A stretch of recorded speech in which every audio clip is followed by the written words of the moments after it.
Okay. Let's see if I can...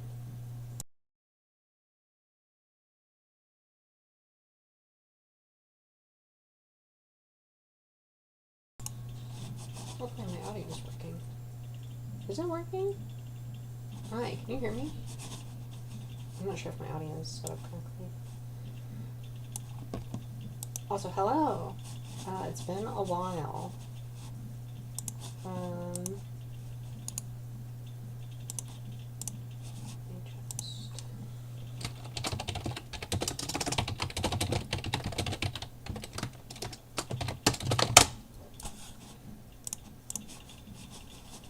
I am quiet. Okay, let me see if I can fix that maybe. Hopefully this is better?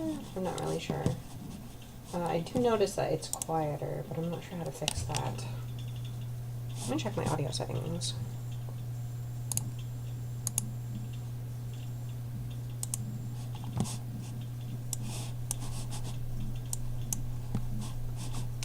Let's see.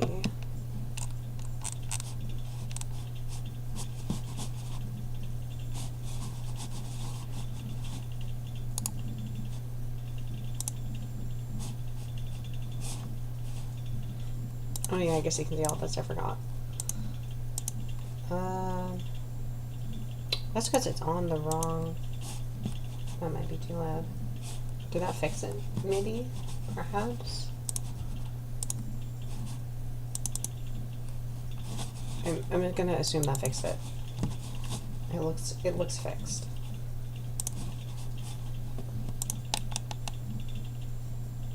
Is it fixed? It's not fixed. I'm sorry about that.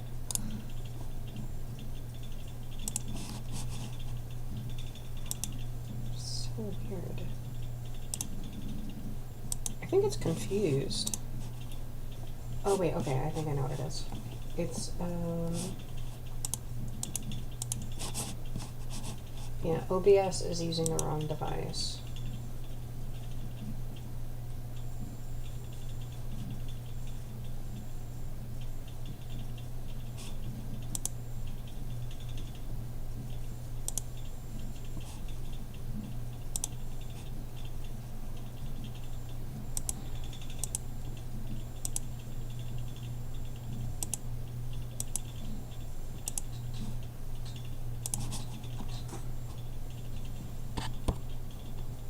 Let me just, give me one sec.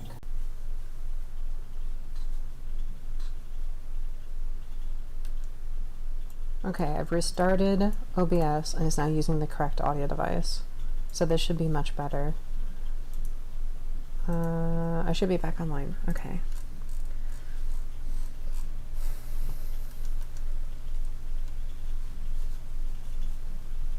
Okay, so welcome back to me.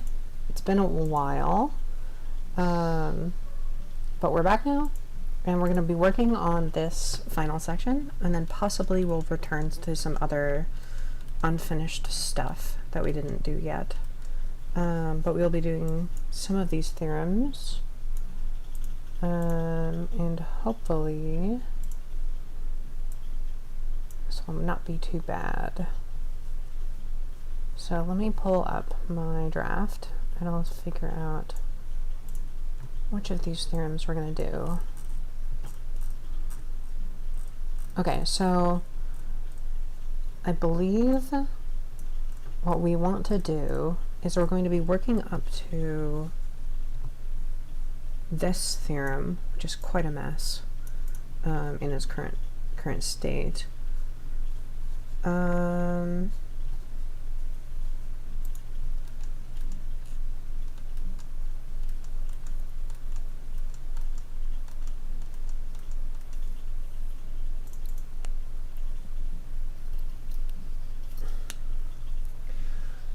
So, okay.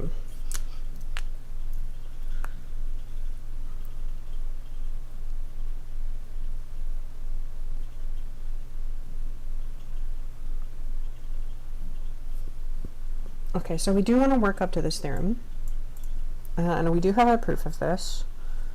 But we're going to see, let's see,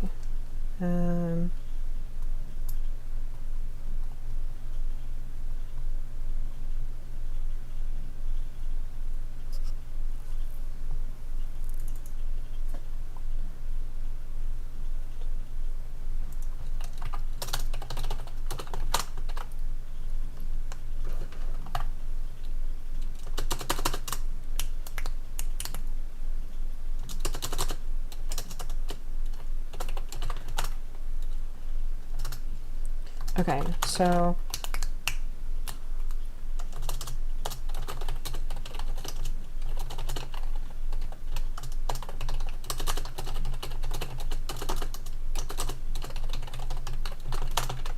okay, so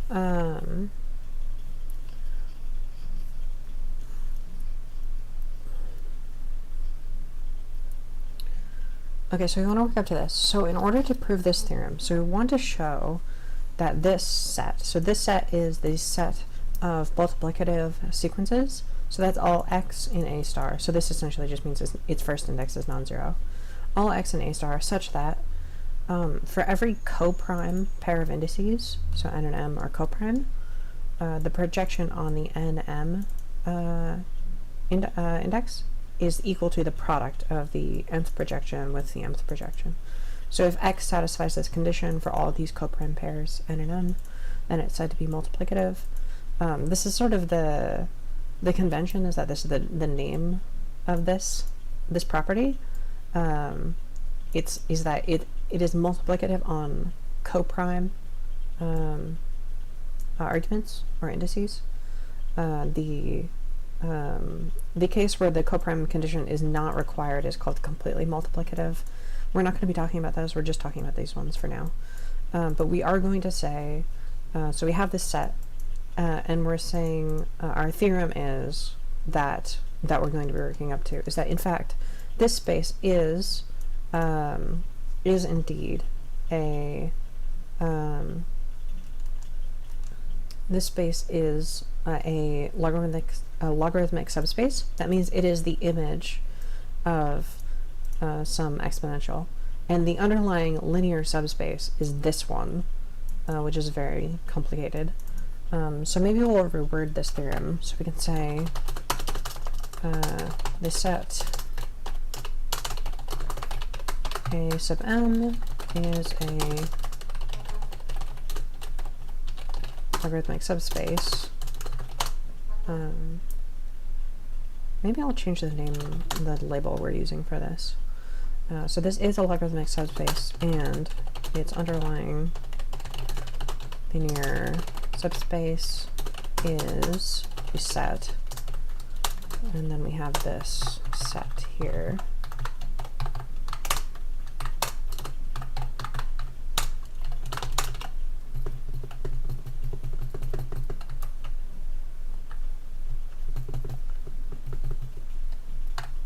So this is quite a mess. So I'm not sure.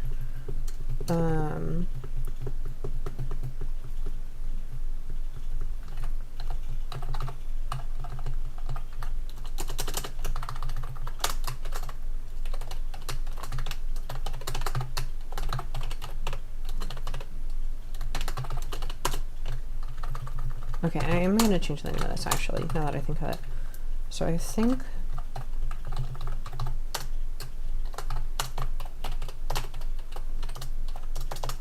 okay, actually maybe you can help me decide. So I want to make a name for this. A name currently doesn't exist.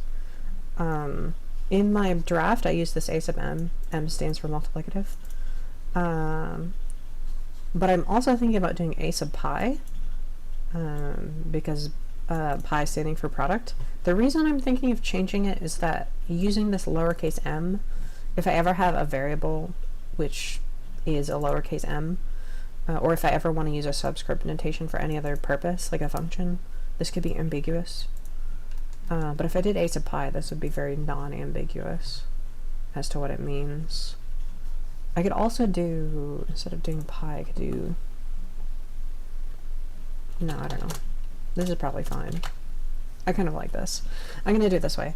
Unless you have another idea, I'm definitely taking suggestions.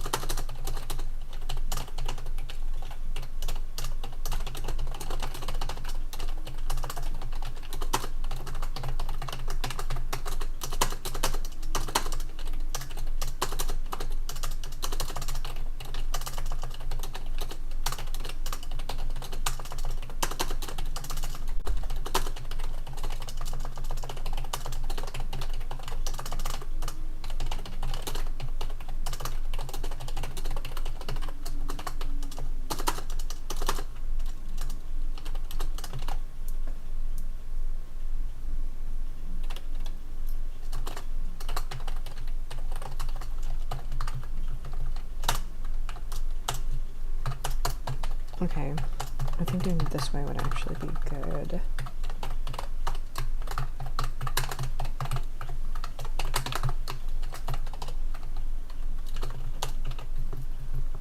Okay.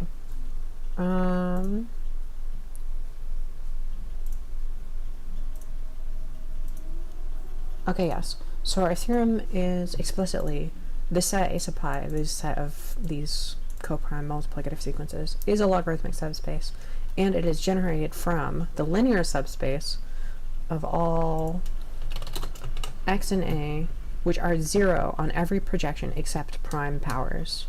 So explicitly we have this. So A sub pi is the exponential image of this linear subspace, and it's the set of all x such that if this projection is non-zero, then in fact this index must be a prime power, a non-trivial prime power, so non-1.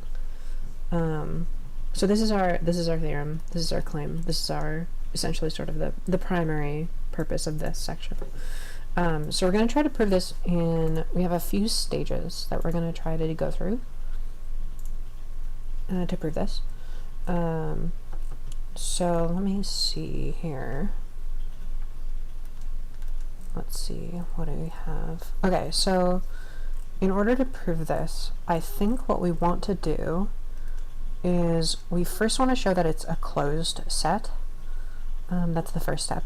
And then our next step is to show that each of these, if we take one of these, so this is essentially, it's generated by the closure of these, this linear subspace is generated by the closure of these basis vectors, which are these prime powers. So I think what we can try to do is show that each of these terms is actually in A sub m, or A sub pi. So let's start. So first we want to show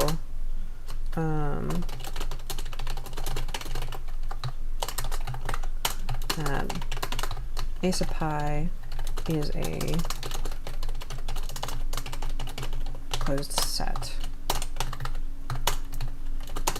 Next, we can show that for each C in C and P in primes and J in natural, that exp E sub P to the J is in A sub pi. So these two, if we did these two steps, that would show that if we did these two steps, then this would show a subset relation. So it would show that this exponential image is subset to this one. The way that that would work, so if we have that this is a closed set, then the closure of this would be subset to A sub pi, at the very least. And also, if we showed that, you know, for each constant C, actually, sorry, this should have a coefficient there. So if we were able to show that for each one of these, we use C times E P power J. So this linear subspace is generated by linear combinations of terms like these. So E sub P power J for different primes P and for different powers J. It's generated by the closure of combinations of this form. So if we show that all of these terms, these exponential terms, are in A sub pi, and we show that A sub pi is a closed set, then this entire term, this whole set here, would be subset to a sub pi, and then we would just have to prove the other direction. So that would be the first one. That would be the first direction to prove a subset relation from one direction. To prove the other direction, I think we have an induction.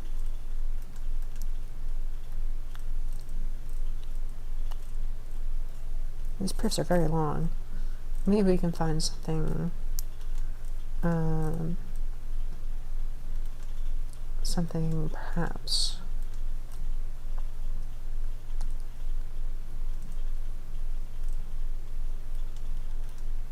oh, actually, maybe that would work. I have a different idea. I'm not sure if this will work. In fact, maybe it won't. We could try a different approach. So I've never done this before, so I have no idea if this will work. So here's my idea. So my idea is, we'll say let V be subset A be closed under multiplication, and suppose we have a branch of log such that, or rather for which V is also, actually instead of V I'll do G. So closed under multiplication, and we have a branch of log for which G is also closed under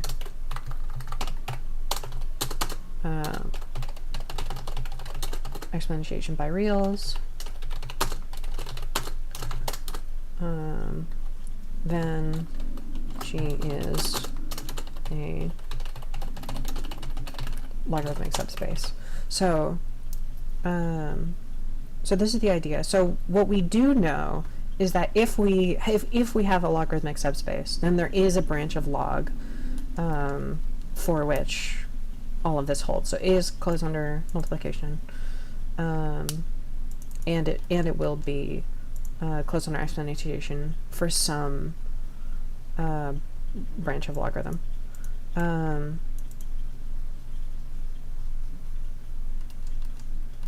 I believe we can make that explicit. But this would be the converse, so this would be an infinite only if statement. If this is true, it's possible that we could prove this a lot more easily. A condition like this would be a lot simpler, possibly. So let's try to put those in one place. So we can say a set G subset U equal to A is a if and only if, logarithmic subspace if and only if it is closed under multiplication and there is a branch of log defined on G for which G is closed under exponentiation by reals. So this is the claim that we can try to prove.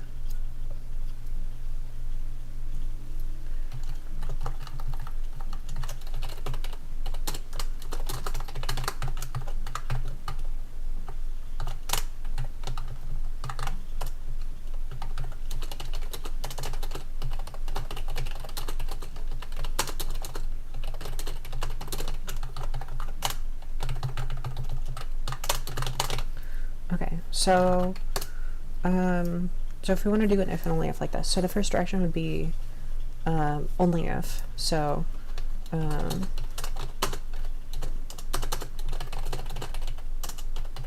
for the only if direction, suppose V subset to A is a linear subspace, then G equals exp V is a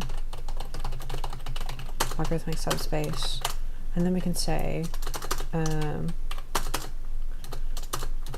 for any x, y in G, we can find xl and y sub l and b such that x equals exp x l and y equals exp y l. So then x sub l times xy is equal to exp xl exp yl, which is exp xl plus y sub l, which is in exp v, which is g.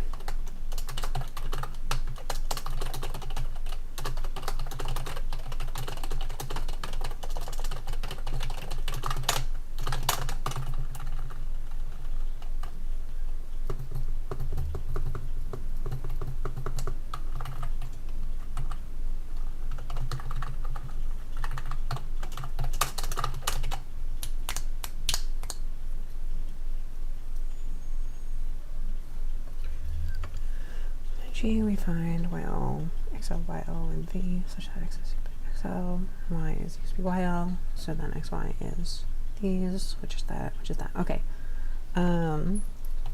Okay, so this is the first part of the first direction. So we've shown that, of course, if it is actually a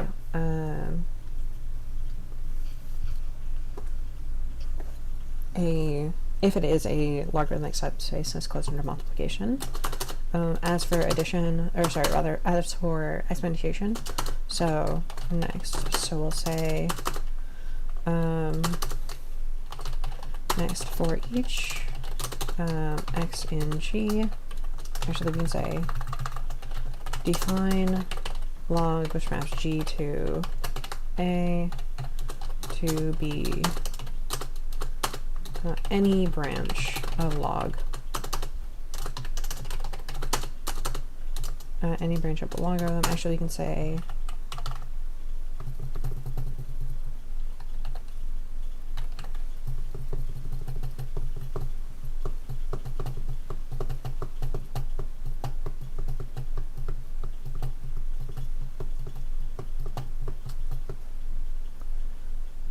okay, so if we only have space subset A, then there's subspace, then G is XPP, subspace. Okay, so any branch of logarithm which should be possible.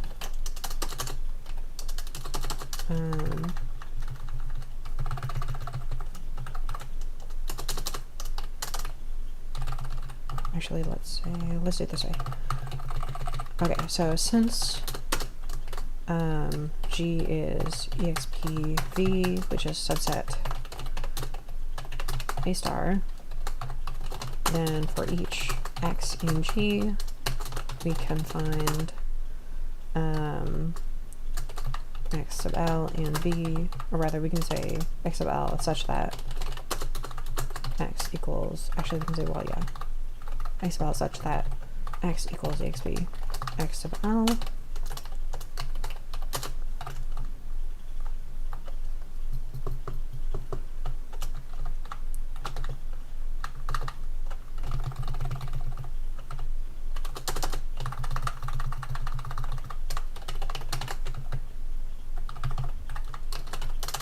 And then we can just say define log mapping G to A to be any branch of logarithm, to be, or rather,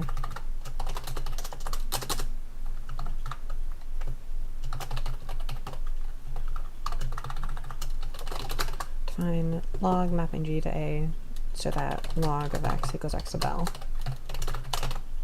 Does the L stand for linear or does it stand for log? We'll never know.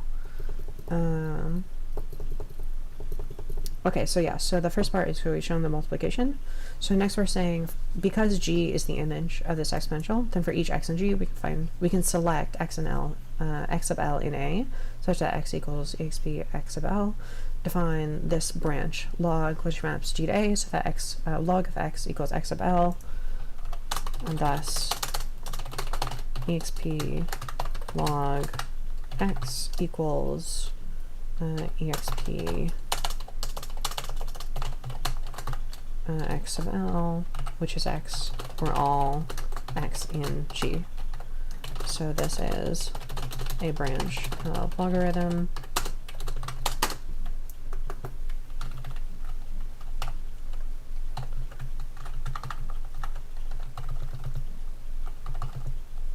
so you can say x sub L in V.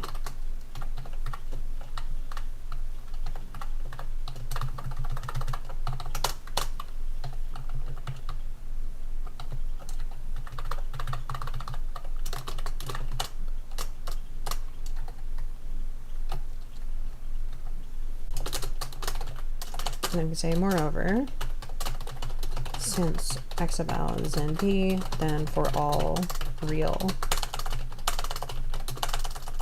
R in R, we get R x sub L is in V, so that let's see, exp R x sub L is in, actually we can do this way, so it'll be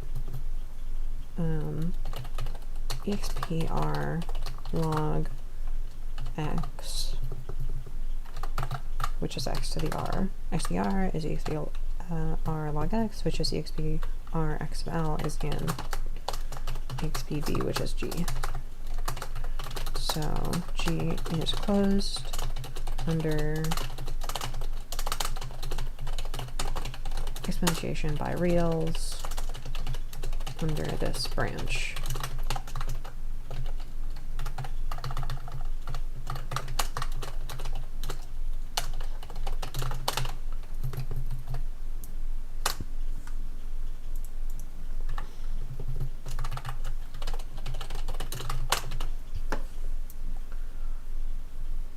Okay, so yes. So the first part of our proof is that let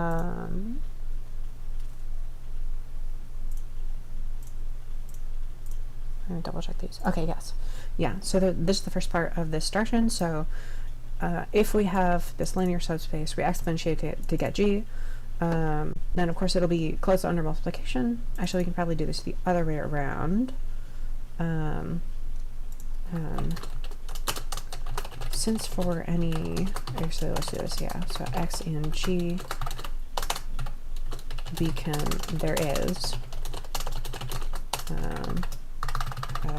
let's do it this way. Okay, so for any x in G, there is x sub L in V such that x equals exp x sub L. So we can define a branch of logarithm by log, which means a logarithm log mapping G to V via log x equals x sub L.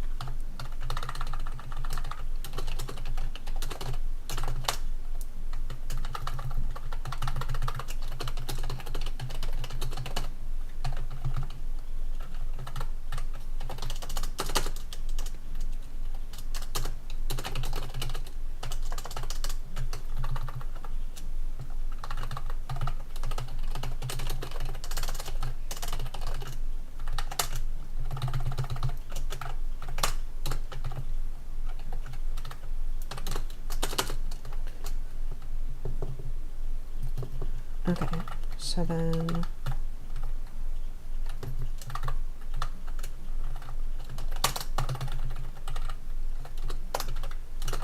okay, I'm just rearranging these.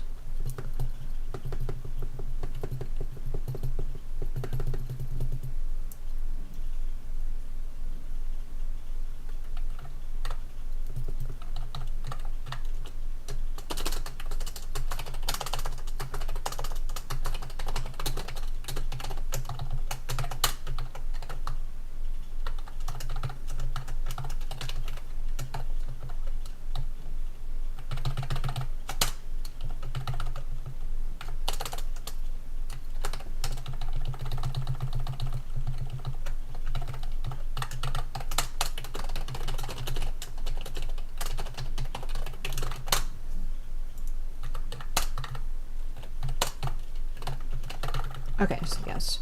So we set up this branch of logarithm, and then we show that this makes our set closed under exponentiation and multiplication. This other direction is the direction that I am not sure about. So I think we should be able to do this. So for the if direction, I suppose we do have a branch, or rather suppose G subset to A is closed under multiplication, and we do have some branch of logarithm for which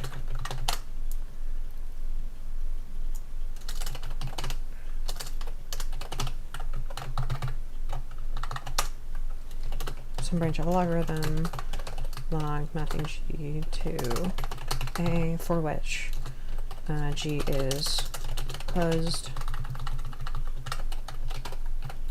under exponentation by reals. Now we can say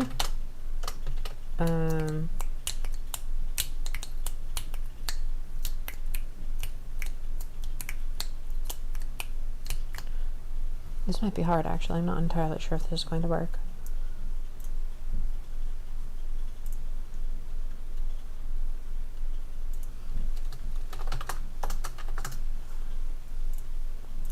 So the idea is that I think what we can do is we can say let V be the span, so the closure, of the image log of G.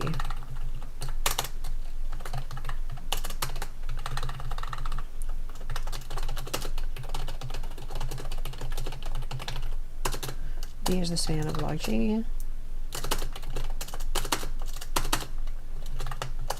Then we can say, so what we wanted to say is that exp of V is G. Oh, this is not an operator.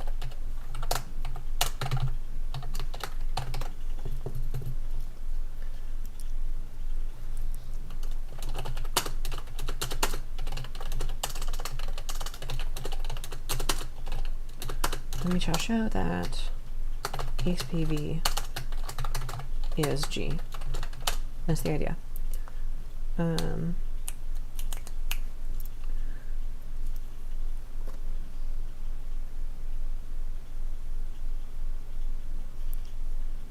Okay, so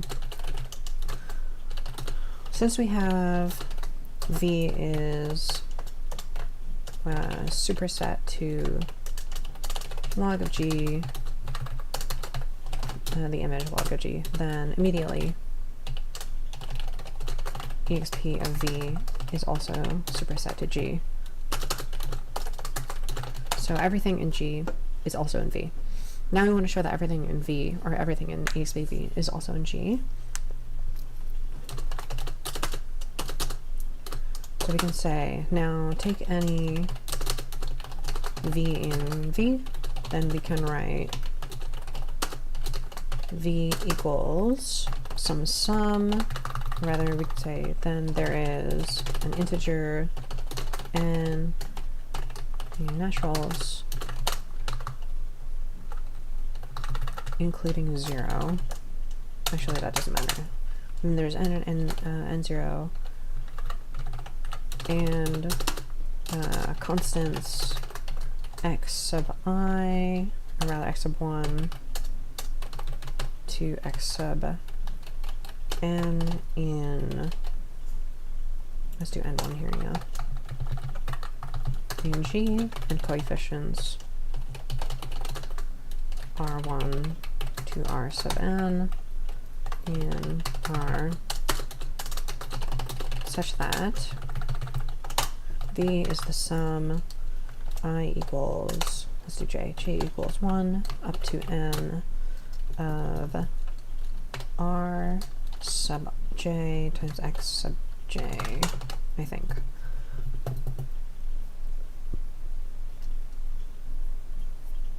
Okay, so since we have V superset to log G, then immediately exp V superset G.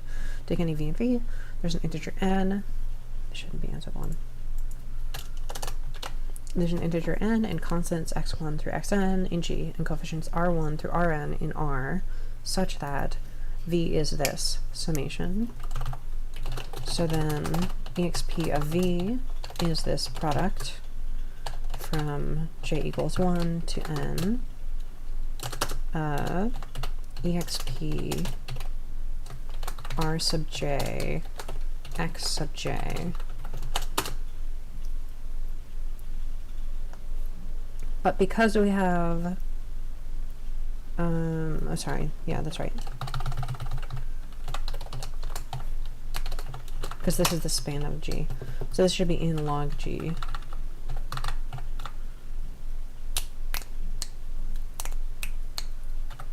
Actually, let's do it this way, yeah. Okay, so instead of saying these are in log G, then we can say r sub j log x sub j. So then exp v, little v, is this product exp rj log x sub j, which is simply prod j equals 1 to n of x sub j to the power of r sub j using this branch.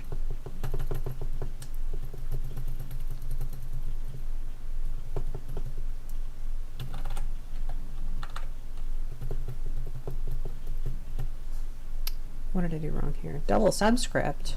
That's not right. And, oh, here it is. That's why. This should be like that.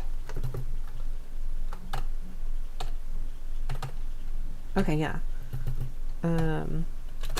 Since G is closed under exponentiation using this branch of log, then each x sub j power r sub j is in G, and since G is closed under products, then exp v is in G, proving exp capital V is equal to G. And that's it. So a subset of A is a logarithmic subspace if and only if it is closed under multiplication and under exponentiation by reals for some branch of reals of logarithm defining these exponents. So for the only if direction, suppose V is the subspace, we do the exponential of that. It's closed under, we get this branch of logarithm from this exponential, and then essentially we just choose some value. So we know that because G is exp V, then we can just pick one of these values. There might be multiple of them, but we can just pick one of them to be the logarithm. So there will always be this satisfying value, and then we just define a function using those values. So just for each input, we just select one of the values that will make this satisfied to define our function. That gives us our logarithm. Because this V is closed under these linear combinations of these R, then we get these this branch of logarithm, which were closed under exponentiation. And then for the other direction, exponentiation and product. And then for this other direction, in order to find if we have it closed under multiplication and under exponentiation, then in order to find this underlying linear subspace, we can find, so we take the image of log. If we have this branch of log, we take its image under log, and then we just take the span of that. So we might miss some things, but we're saying just span that out to get the full linear subspace, and then that will satisfy this relation. And we prove that in a similar way just by doing it like this. So that's the proof. So so a subset of A is a logarithmic subspace if and only if it is closed under multiplication and under exponentiation for some branch, exponentiation by reals. So again, and this is just from the original definition, which is that it's just the image of a linear subspace when passed through the function exp. So this is our theorem. So this is nice. This is very neat. So I hadn't proved this one before. I'm glad it worked out. now that we have this, I think that should possibly make this a little easier to prove. So we can try, so I think what we want to do is we want to show, possibly we want to show that this is the case, although that might not be what we want. I'm unsure.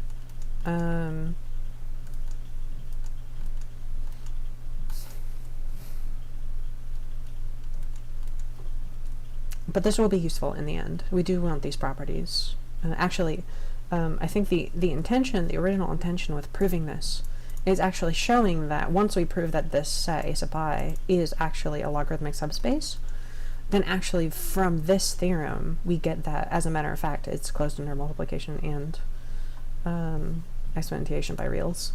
That second property in particular is sort of what we want. But we want to try to prove this condition. We want to try to find exactly what the underlying linear subspace is. And we're saying it's this.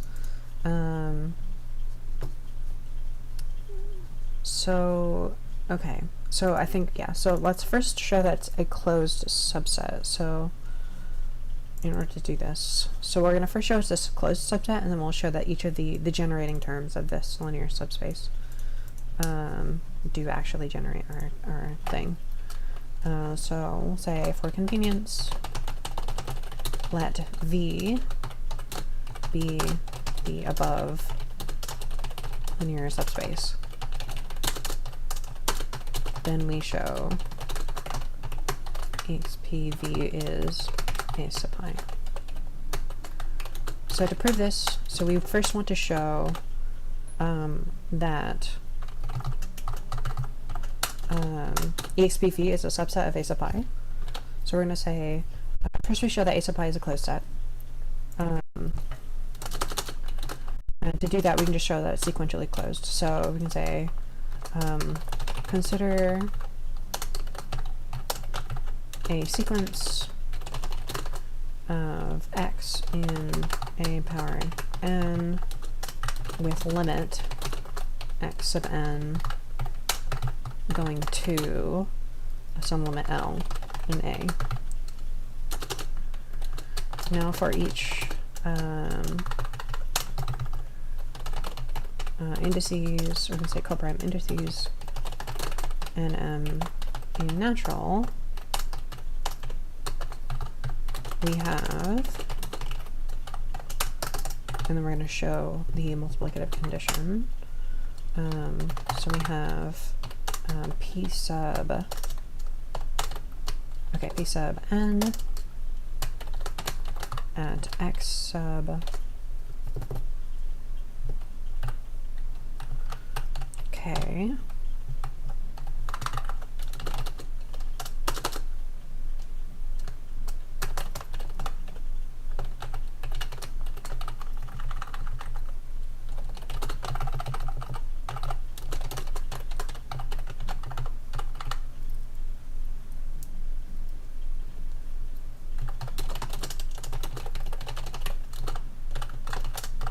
P sub n x sub k, P sub m x sub k. This is just P sub n m x sub k.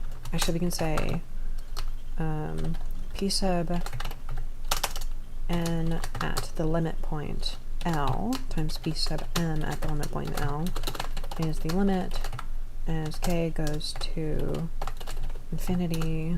That's right.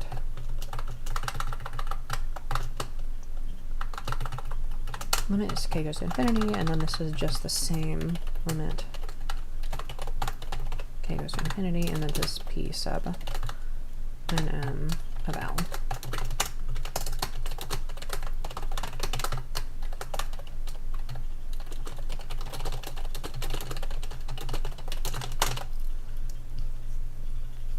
Right, so so first we prove that A sub I is a closed set. So to do that, so we take a sequence going to a limit point in A, and then we take these coprime indices and we say, well, if we take this limit point with these two indices, we multiply those together as projections, This is the same as just taking the limit, so x sub k is limiting to L, so we can take these as a limit, but then each of these x sub k is an a sub pi, so this product here is actually the same as this. But now we just have this limit of this projection of this thing, and this goes to L. So p sub n L, p sub m L is p sub n m L, proving L is multiplicative, so it's an a sub pi. Actually, we want to say maybe more than that.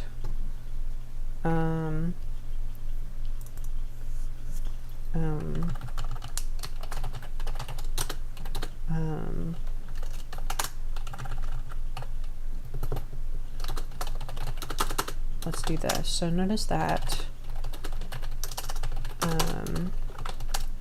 hx in a sub pi, we have p1x equals p1x. So this is 1 times 1. So that p1x squared equals p1x. Since x is in a star, then p1x equals 1.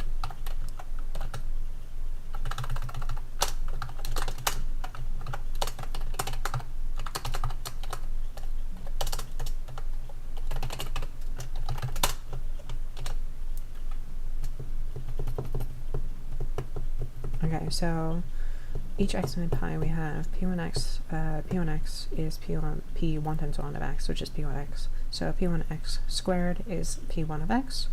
Since a sub pi is an a star, then p1 of x is 1. So we can say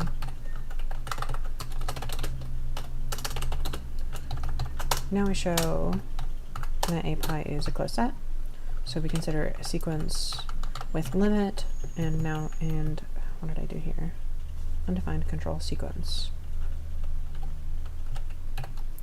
That's right here. Okay. Consider a sequence with limit L. Then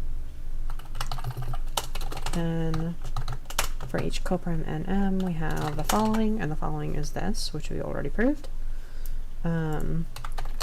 Since p1 x sub k equals 1, actually you can say 1 equals p1 x sub k, which goes to p sub 1 of L, then L is an a sub pi, proving that it is a closed set. So that's the first part, so it's a closed set.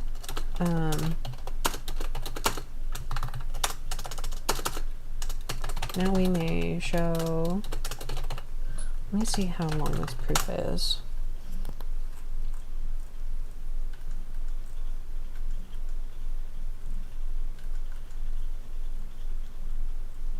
Kind of long.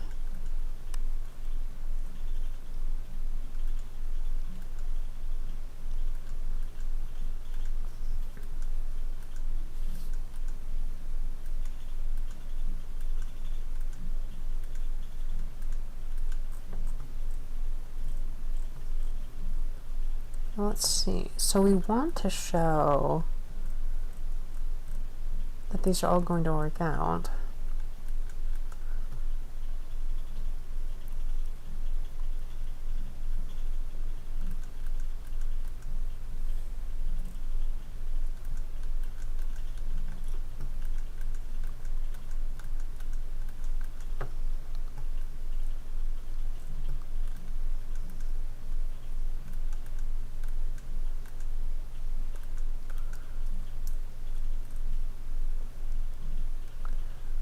I may also want to show that it's closed under products.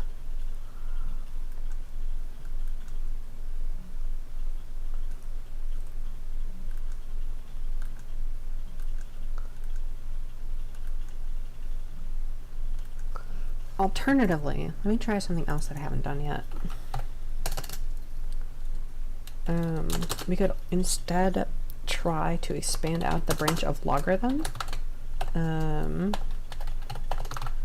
Using the standard branch, actually, the principal branch of log, which is log of x is, so we know that this, we have a Mercator series, so we're going to n equals 1 to infinity. The coefficient is 1 over n, and then we have x minus 1 power of n. I think this needs to be alternating. Should be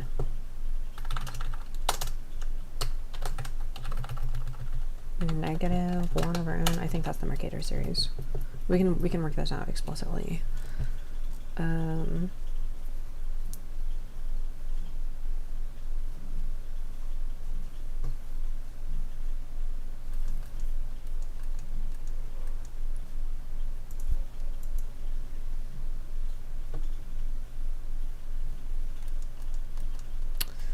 The idea would be that the derivative of this, let me double check that.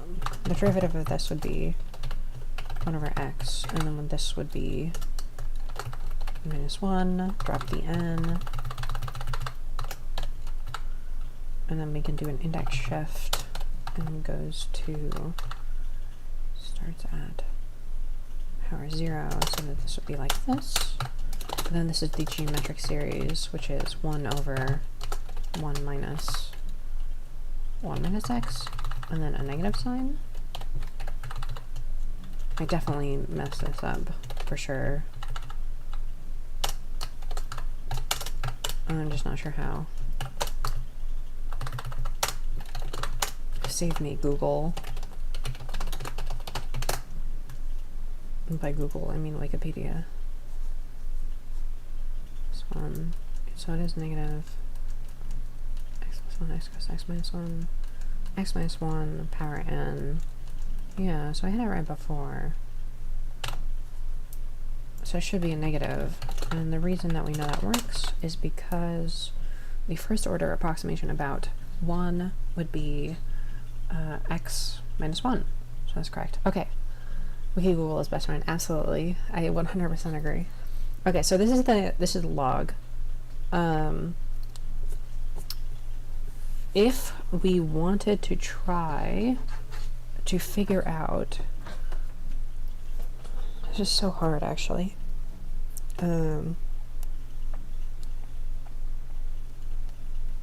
It's really easy when it's completely multiplicative. I think for multiplicative sequences, it's not quite as easy. Yeah.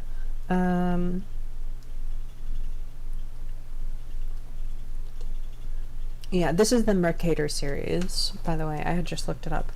It's essentially you just take the it's the Taylor series of logarithm centered about the point of 1, x equals 1, and you can find it just by integrating the standard geometric series.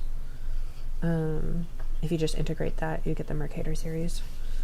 If you start with the geometric series centered about 1. Oh, I forgot the chain rule.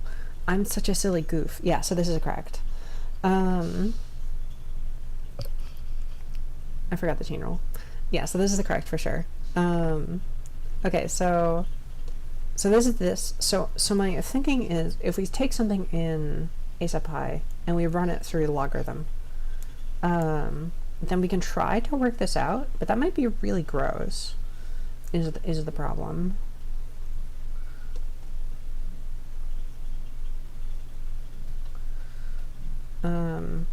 But it's, the proof I have is gross anyway.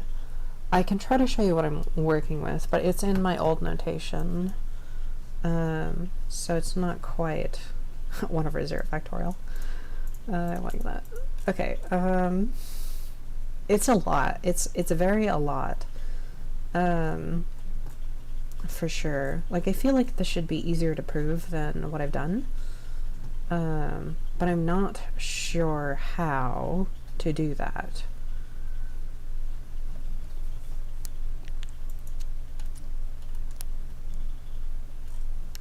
It's very easy to prove for completely multiplicative sequences that they end up, so completely multiplicative sequences, it's the same definition here, but you just ignore the coprime condition. So it's a subset of these multiplicative sequences. They're completely multiplicative. So you get this property for every pair of indices rather than just coprime ones.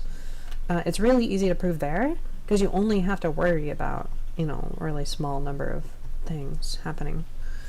It's a lot harder here.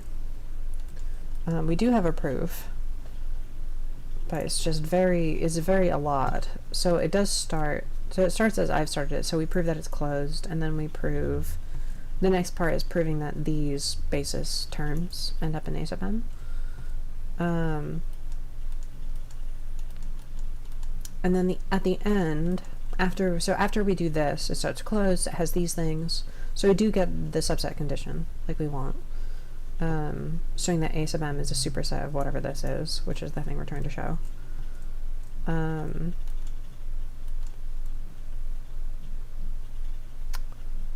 But to do the other direction, I think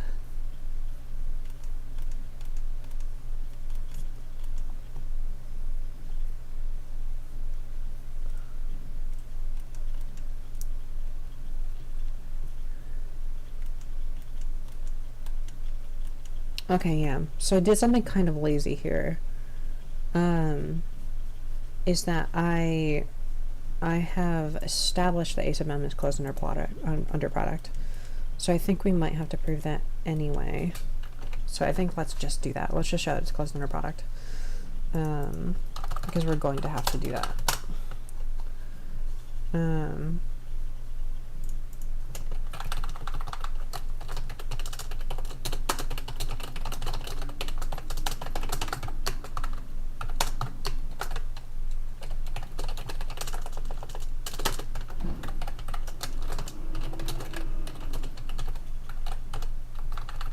So we take any x and y in, that's not what I want, a sub pi and coprime n m a natural, and we get, so p sub n, actually we'll do p sub n m, the product xy is equal to the sum of pairs AB equals NM of P sub A X, P sub B Y,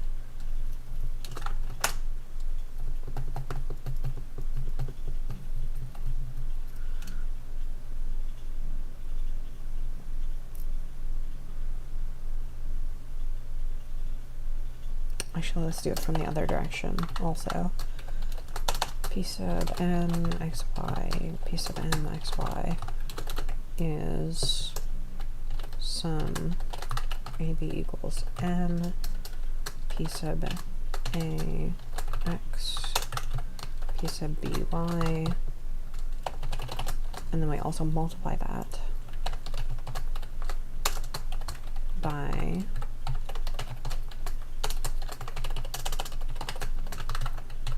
sum CD equals M, PC A, PD B, oh wait, I'm doing it wrong, there we go. And then we can merge these. This ends up being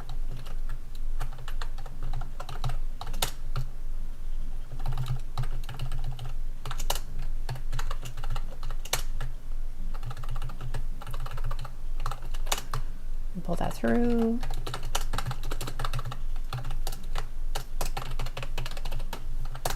This is definitely going to be too long.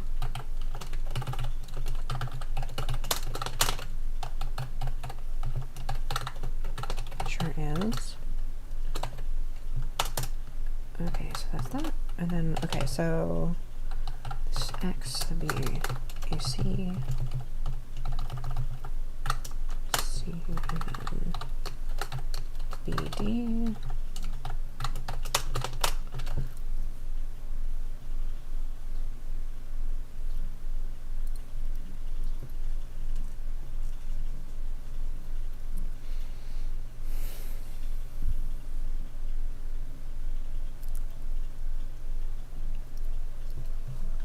let me check, because I have a proof of this too. That wasn't it. And this is the one. Yeah. Let me see.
Okay.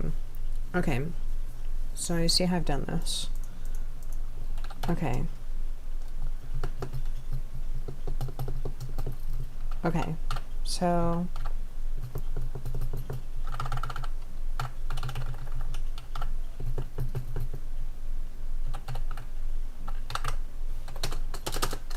for each factor A, mid, and M, there is a unique decomposition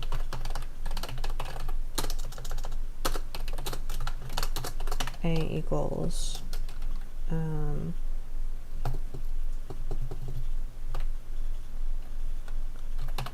CD, such that C mid N and D mid M.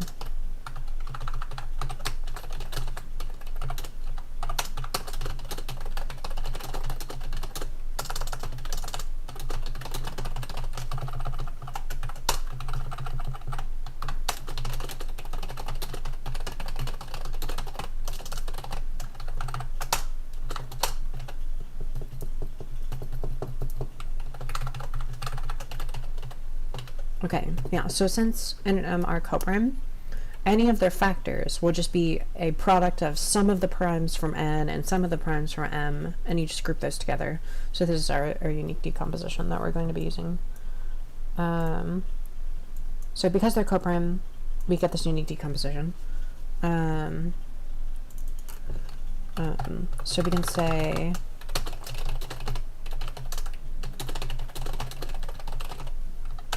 so using this we have so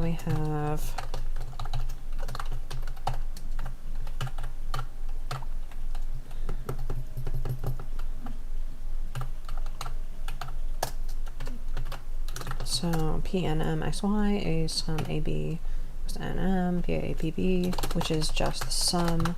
We can do C mid N, or rather we can do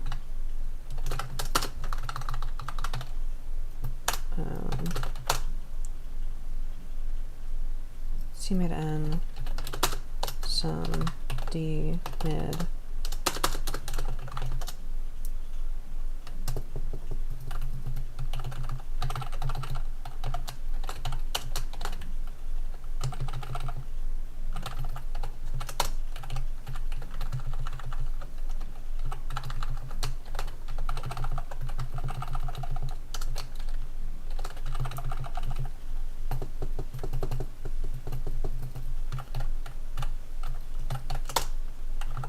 Let me try that. Okay, so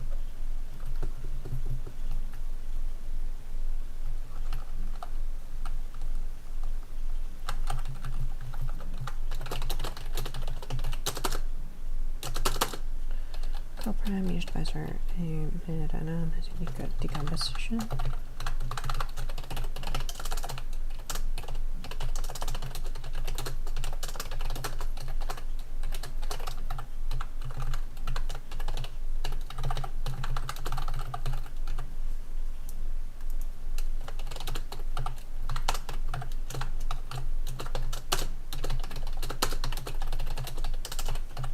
Okay, let's do it that way. So each divisor D, so you need decomposition into D equals AB,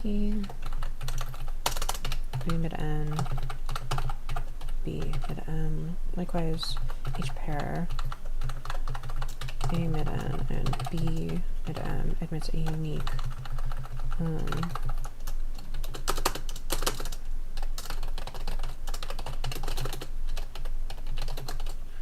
applies to a divisor AB mid N M. So we have a bijection between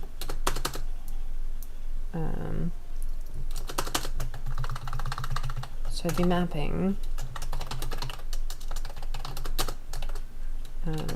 A comma B maps to D is a bijection from the pairs of A mid N, B mid M to the divisors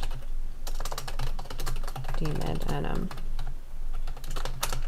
Okay, so I set up this kind of elaborate bijection.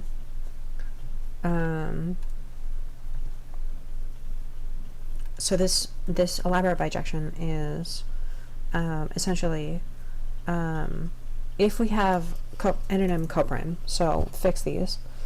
Every divisor, D dividing N and M, has a unique decomposition into D equals A times B, where A is a divisor of N and B is a divisor of M, and likewise each pair A divides N and B divides M multiplies into a divisor AB divides NM. So the mapping A comma B maps to A times B is a bijection from the pairs A dividing N and B dividing M to the divisors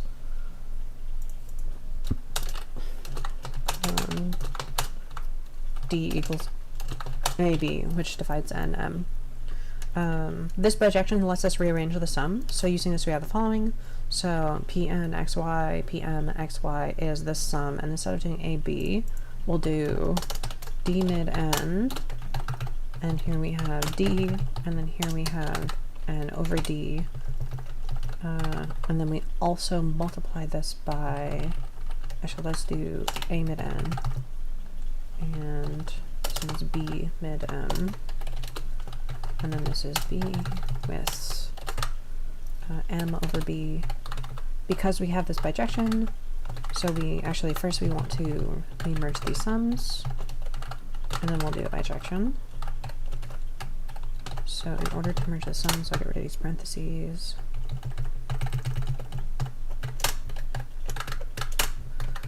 I'll move the summation over.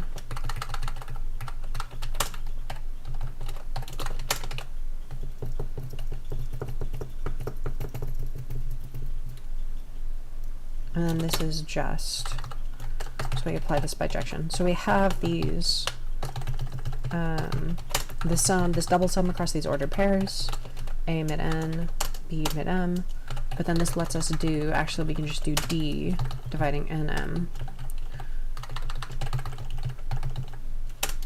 where D is the product, A times B.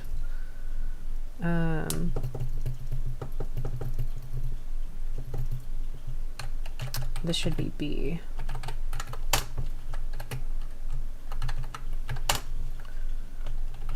But actually, I think what we want to do before that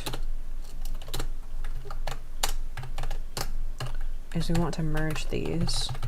So X, this shouldn't be PD, this should be PA, I think.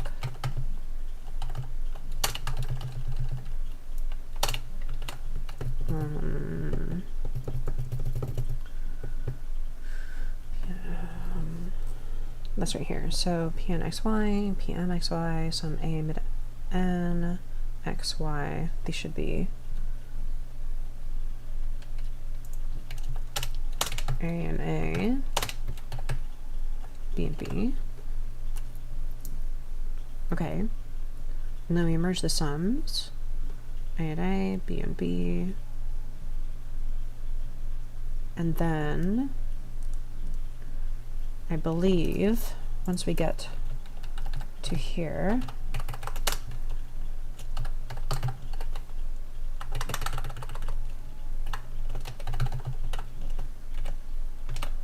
so we just want to merge these. So we have PAX and PBX. A is a divisor of n, B is a divisor of m, so these are coprime. So this just becomes AB, and this becomes NM over AB.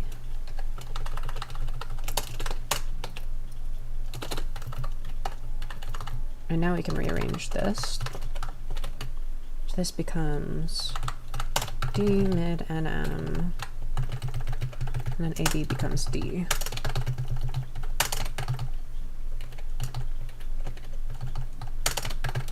And then this is just PNM of XY.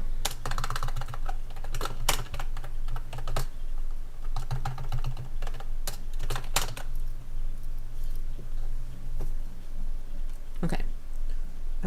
I can maybe put this as a lemma.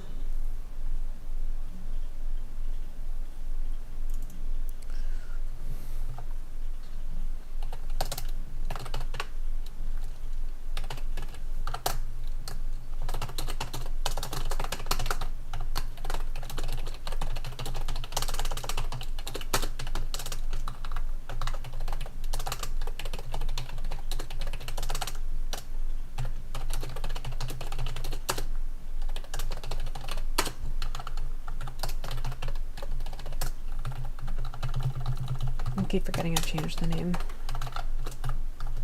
Okay, so let me do this as a lemma. So I'm going to put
okay, so we do have coprime NM, we have these, so since one is,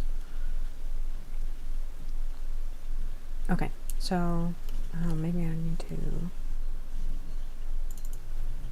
do this right there.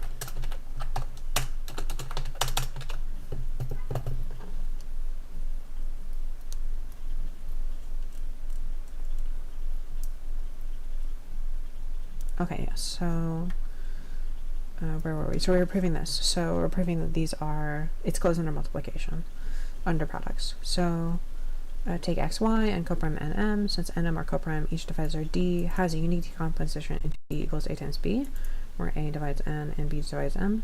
And likewise, each pair, a divides n and b divides m, multiplies into a divisor ab divides nm. So the mapping ab mapping to the mapping from the ordered pair AB to the product A times B is a bijection from the pairs A divides N, B divides M to the divisors D equals A divides A times B, which is a divisor of NM.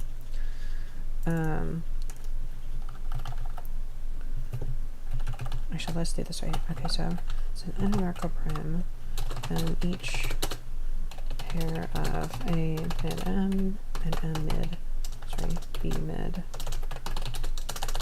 are also coprime,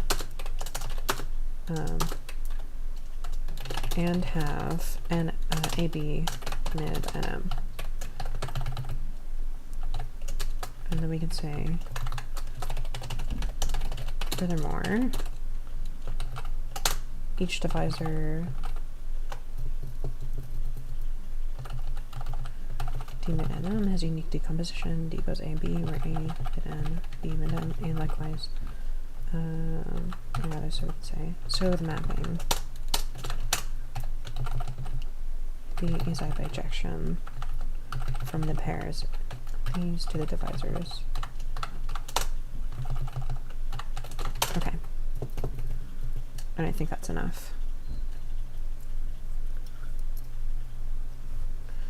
Pn xy, Pm xy is this product of sums. We merge the sums. I think I can maybe do that right away. Let me see how that looks. That might be too long. It is too long.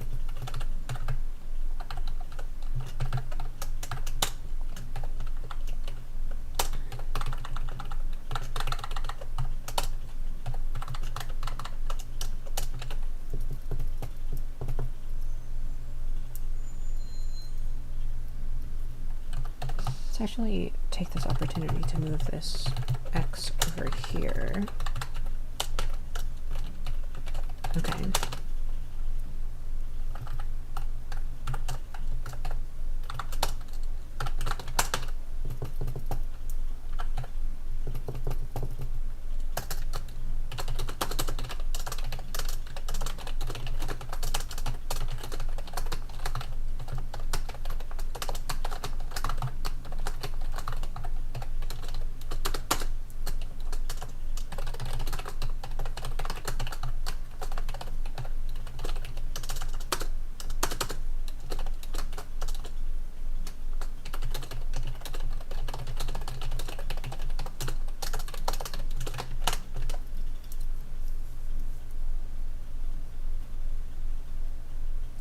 Okay, so we've put this as a lemma. So our lemma is the set A sub pi is topologically closed and closed under products.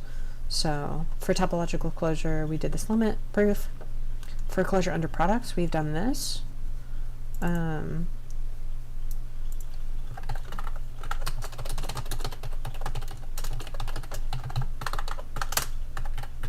So to recap this proof, so we have essentially our strategy is take these two products of these projections. So xy is our product. Take the product of these projections, n and m, where n and m are coprime. Just split these up using this definition of Dirichlet product on these projections, and then merge these sums and rearrange some of the terms. So we put the x terms, so xa and xb, next to each other, and we also put the y terms next to each other. Because a and b are divisors of n and m respectively, and n and m are coprime, then a and b are coprime. So this term ends up being this. And likewise, n over a is a divisor of n, and m over b is a divisor of m. So these two are also coprime. And because y is also in a sub pi, then this ends up being this. But then this is just, now we can do this bijection that we have. So we're summing across a divisor of n and b divisor of m. This has a bijection with the sum across the d divisors of nm, where d equals a times b. So then we just replace the instances of a times b with d, and because we only have a and b together when they are multiplied, then the a's and b's goes away, and we just have p sub d of x, p sub nm over d of y. But this is just the definition of product for xy on the index nm. So then this is that. So we have indeed for each coprime n and m, we have pn xy, pm xy is pnm xy. So from start to finish. But then we also have this condition for one. I think we actually don't need that.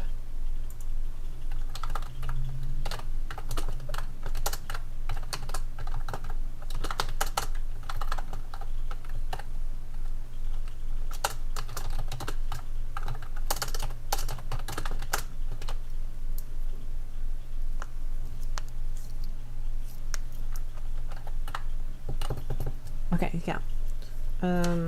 These two claims really aren't related at all, to be honest. Proving that it's topologically closed and proving that it's closed under products. They just happen to both be useful for the theorem. Maybe I'll split them up into two different lemmas. So we do topologically closed, and that's this one.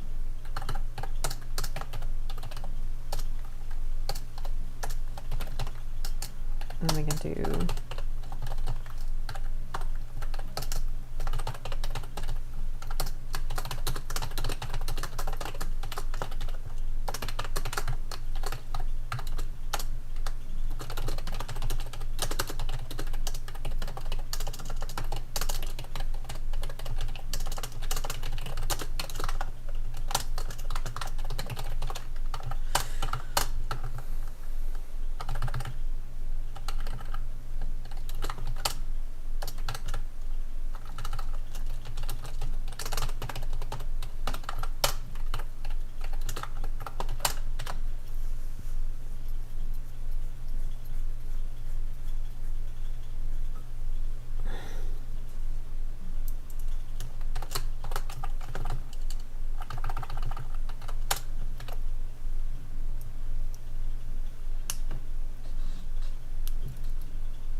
okay.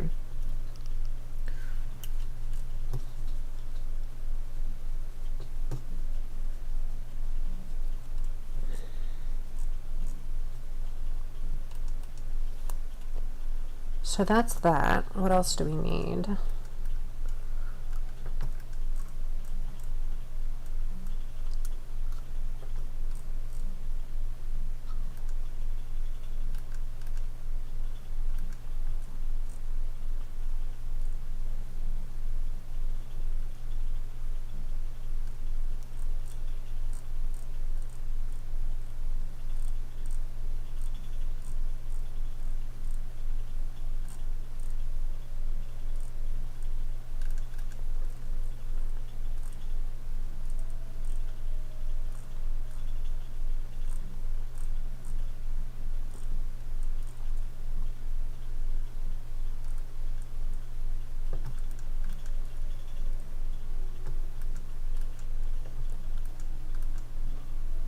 Okay.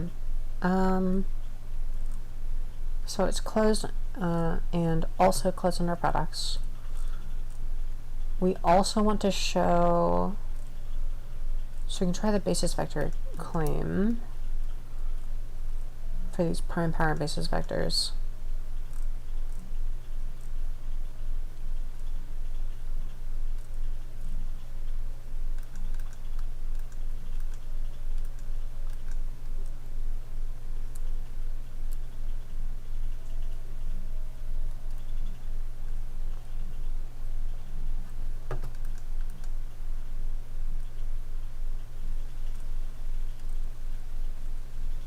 Okay.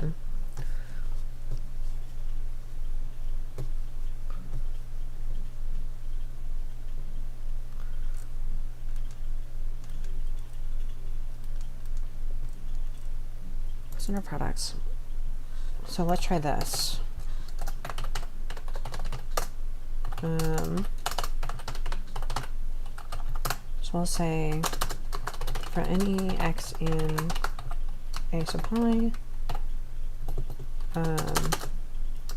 and index n in natural if x if capital logs, principal range, log of x, and we'll do p sub n log x is non-zero, then n is a prime power.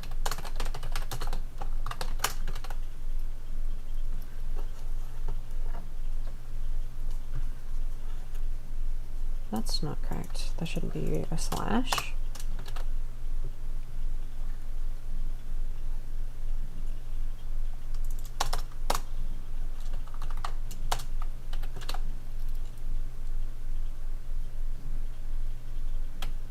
Okay. So we're going to do it this way. So we're going to show this direction. So we've already shown the opposite, almost. We've already almost shown the opposite direction. We're going to show this direction here. So if the nth projection of the log of x is non-zero, then n is a prime power. And so we'll say, to do this, we'll say by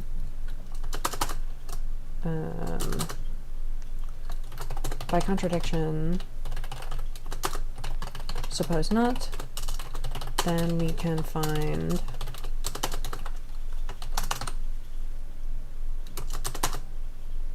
what do you think on that?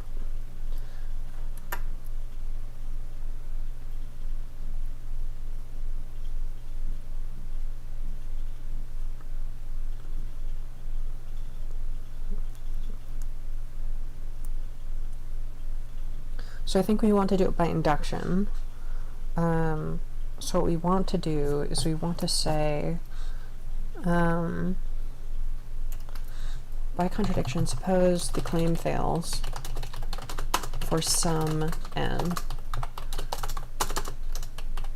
and without loss of generality, suppose we have the least such n on which the claim fails for some x.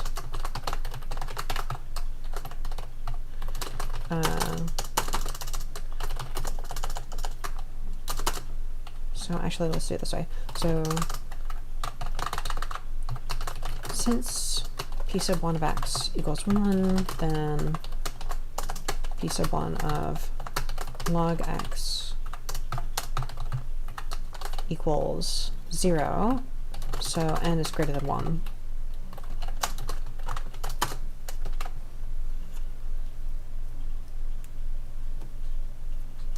I did a backslash again.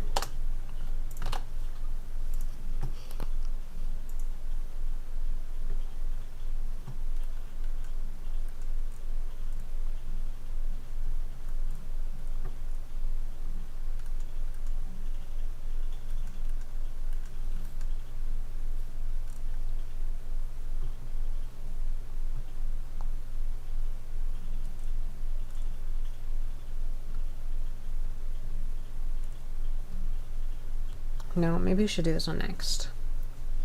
We'll do this one after, because it's a lot easier if we do it this way.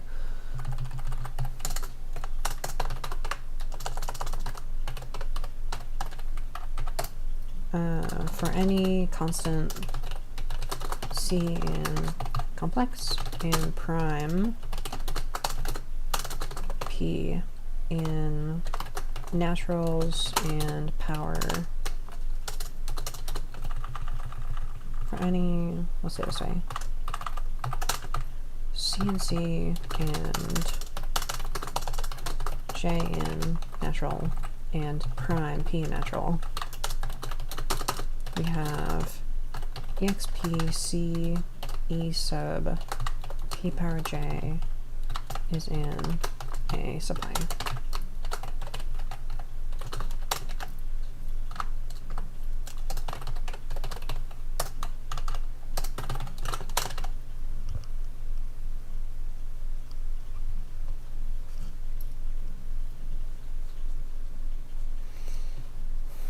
C and C, J in natural, prime P and N, we have exp C E sub P power J is in A sub I.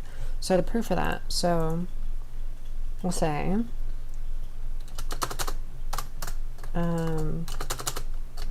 let N and M, actually we'll do it this way. Using the Taylor series for exponential,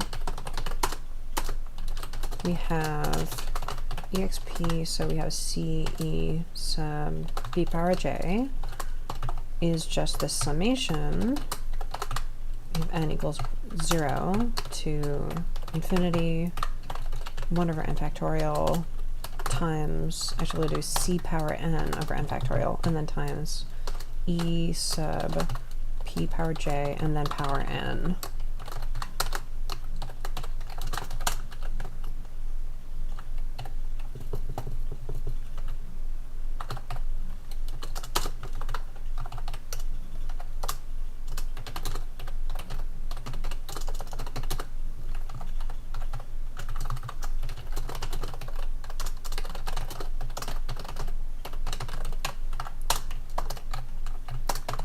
So we're going to work out this Taylor series for this exponential, but actually, because we know that our basis vectors have this property where if you multiply them, it's the same as multiplying the indices, we can actually pull this integer power n through into the base of this basis vector. So we get e sub p power jn. So we have these complex coefficients, c power n over n factorial, and then we have these basis vectors. So we basically have a basis vector representation. So we can say, so it follows that, or rather we can say, now if n, m are coprime, then either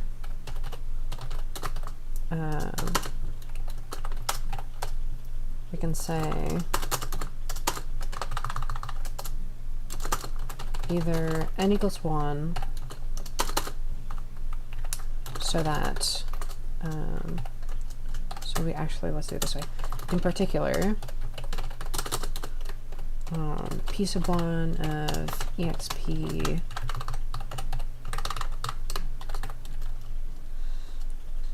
say, yeah, p sub 1 exp ce p sub j, and instead of doing p sub 1, we'll do p sub k, is non-zero only when k is a power of p. Actually, p power j, but specifically p, more importantly, is non-zero only when k is a power of p, or 1 or a power of p, to be explicit. If we have nm coprime, then either n equals 1, so that p sub n and m of this exp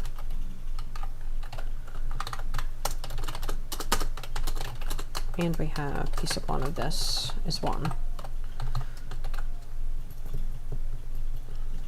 Okay, so pk exp ce p power j is non-zero only when k is a power of p, and we have p sub 1 exp c e sub p power j is 1. If we have nm coprime, so nm in naturals coprime, then either n equals 1 or m equals 1, so that pnm this thing is p 1 times pm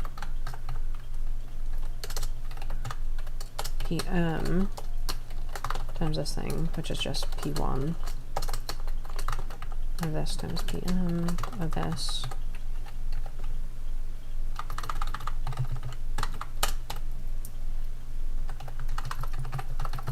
N equals 1, so that this, or m equals 1, and again,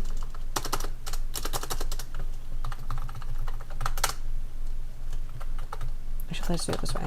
If we have nm in natural coprime, if both nm greater than 1, then at most 1 of n or m is divisible by p. If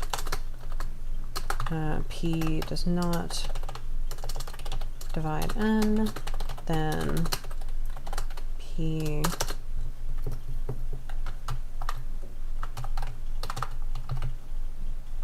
or rather, let's do it this way. So nm cannot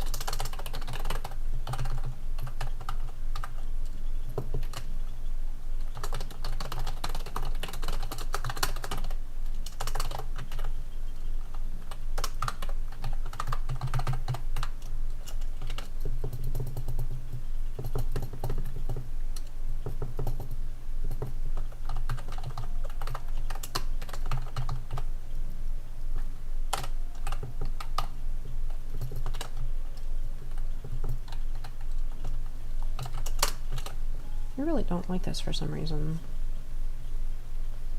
Missing bracket. Okay, I'll fix that.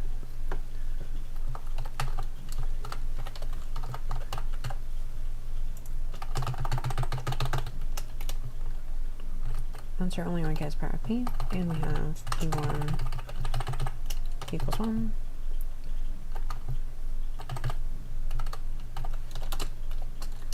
If n equals 1, then p sub nm v equals p sub m v, which is p sub 1, p sub nv, p sub m v. And likewise, in the case m equals 1, while if neither, or rather, well, if both nm are greater than 1, then n plus 1 of nm is divisible by p, so nm is not the power of p.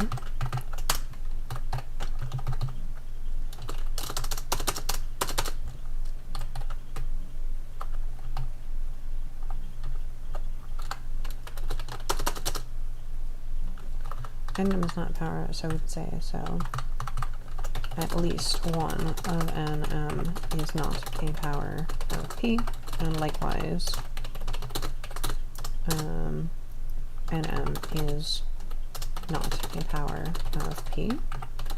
So then we could say if we have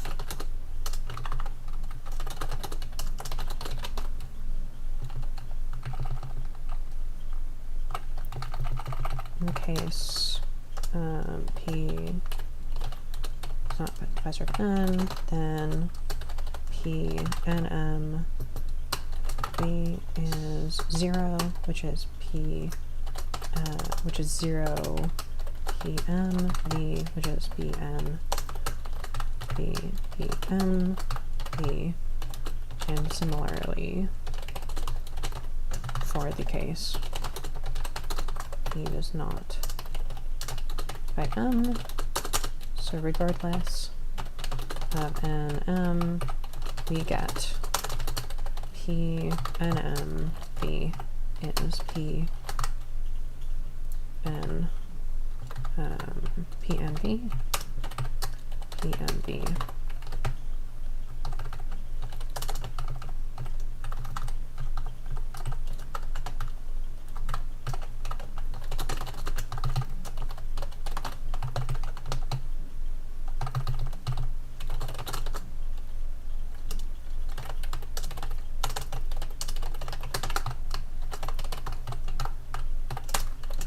Okay, let me see how that looks. Okay, so we expanded the Taylor series for exponential, and that gives us this summation. So in particular, pkv is non-zero only when k is power of p. If we have p1, and also we have p1 of v is 1. If we have nm coprime, if n is 1, then pnm v is pm of v, because n is 1, which is also pn of v times pm of v, because n is 1 and p1 of v is 1.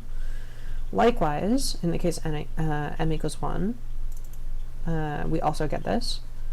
While if both nm greater than 1, at most 1 of n or m is divisible by p, So at least one of n or m is not a power of p, and likewise nm is not a power of p. In the case p is not a divisor of m, so pn is not a power of p, then pnm of v is 0, which is also 0 times pm of v, regardless of what pm of v is, which is just pn of v times pm of v, because pn of v is 0. And similarly for the case p is not a divisor of m, so for any coprime nm, we get pnmv is pnv times pmv of v, and thus v is an a sub pi. So that's it. So this is this. So this is the first direction for this. So we've just shown that if we take a prime power basis vector, which is a non-trivial prime power basis vector, actually we could probably even go further than that. We didn't actually use the requirement that j is greater than 1. So we could actually say, oh no, we do need that. Never mind. Sorry. We do need j greater than 0. But yeah, so for any non-trivial prime power basis vector, if you do an exponential of that, or any power c of that exponential, then that will be an a sub pi. So actually these three in combination, so it's topologically closed inner products, and has all these elements here. This actually shows the other direction we wanted to show. This actually shows that this exponential, this logarithmic subspace here, because this is just the linear subspace where we just have the closure of the span of prime power basis vectors. All of these are in a sub pi, all the basis vectors are. And because we're closed inner products, then finite products of these exponential terms are in a sub pi. And because a sub pi is closed, then we can take those finite products to infinite products with limits. And that will still be an a sub pi. So this shows that a sub pi is a superset of this, with all these three lemmas combined. But the next thing we want to do is we want to show the other direction. So we want to try to show this. So for any x in a sub pi, and a natural, if pn log x is non-zero, then n is a prime power. This is kind of what we want to do. But I think because we have all of these, we can probably jump straight into this theorem. So this a sub pi is a logarithmic subspace, and it is generated from the linear subspace of all x and a, which are 0 on every projection except non-trivial prime powers.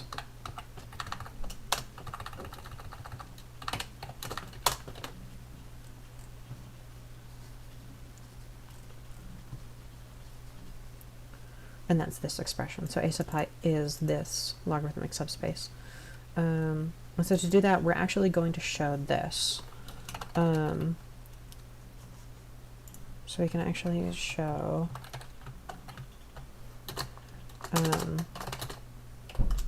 so our previous three lemmas already show that exp v is subset to a sub pi. In particular, because each v in v can be written as an infinite sum. V equals the sum across all k. Or rather, we can do sum across primes p, and then the sum across powers j of c sub p power j, actually p comma j, and then times e sub p power j.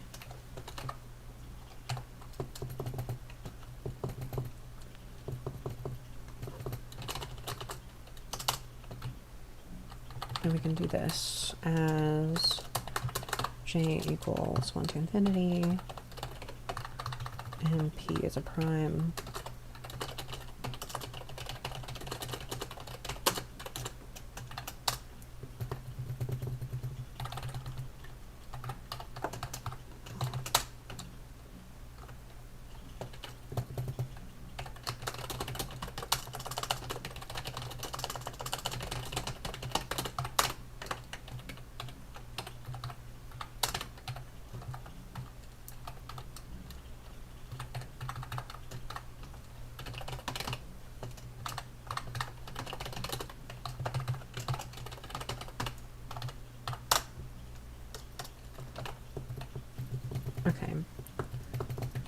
So VP above linear subspace, we show Olympus this. Previous lemmas already show that exp is subset of A sub pi, in particular because each v and v can be written as in infinite sum as follows. So we have, we use the summation, and we'll actually do P sum J blah blah blah. So then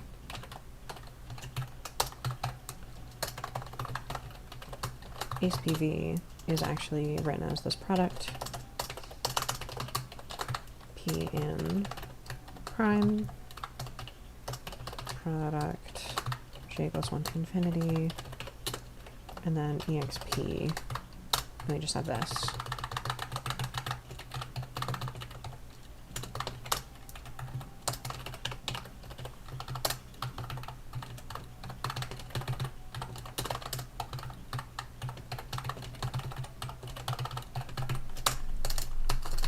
Since each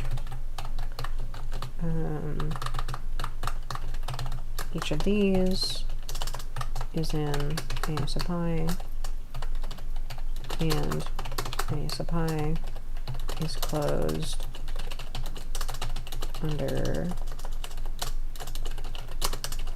products and limits, then it is closed under infinite products. So exp little v is in A sub pi, proving exp capital V is a subset of A sub pi.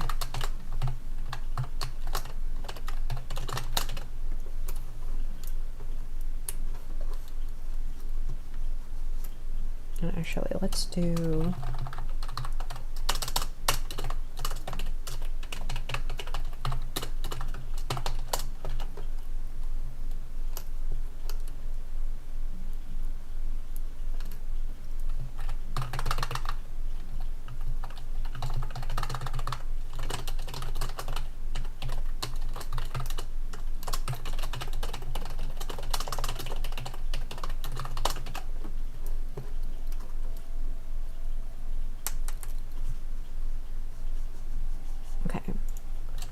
let's get this out of the way.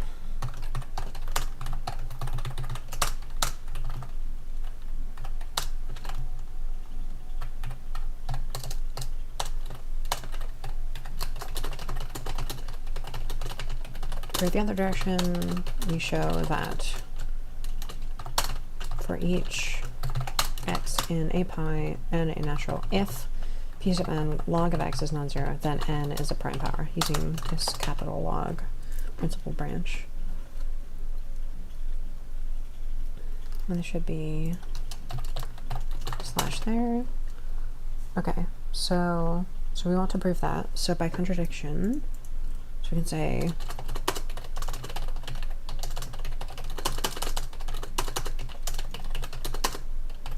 by contradiction, suppose not.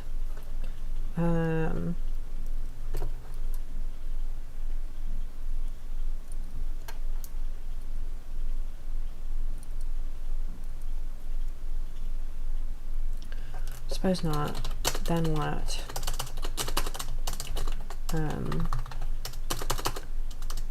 By contradiction, suppose not, and then actually we don't need to do this by contradiction. We'll say this is true in the case n equals 1, since p sub 1 of log of x equals log of p sub 1 of x, because log is complex analytic, and p1 is having this property, but then this is just log of 1, which is 0.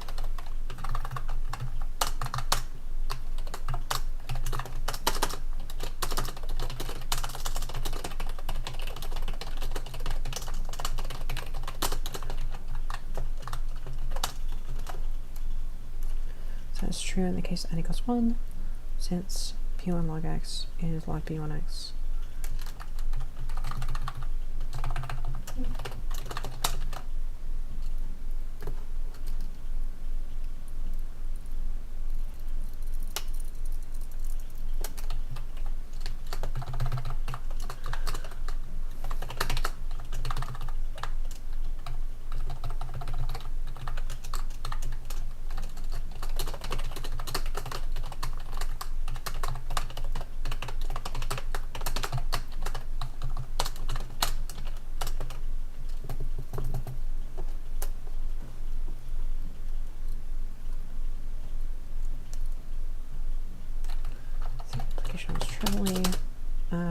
then we can say, now by induction,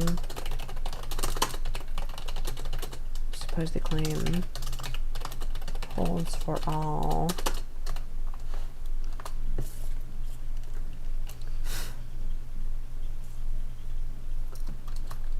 k less than n.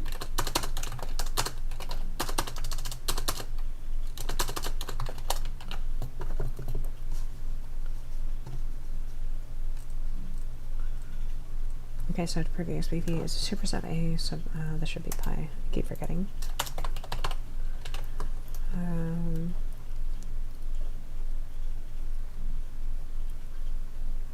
A sub B, superset A pi, we show that for each x in A sub pi and natural if p sub n log x is non-zero, then n is a prime power. This is true for n equals 1, since blah blah blah.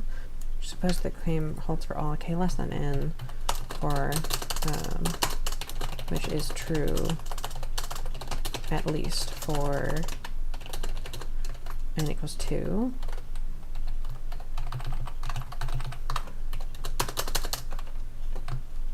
For some n greater than 1. Then we decompose log x as follows. So we're going to do a decomposition. So what we want is we do, so log x, we know that we can do this decomposition sum from k equals 1 to infinity of e sub k, p sub k of log x.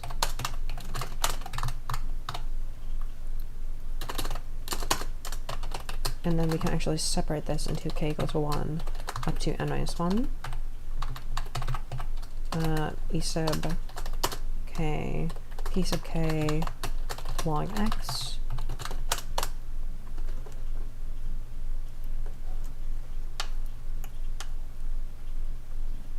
Actually, we can do, no, this is fine. So e sub k, p sub k, log x. And then plus the sum, actually we can do plus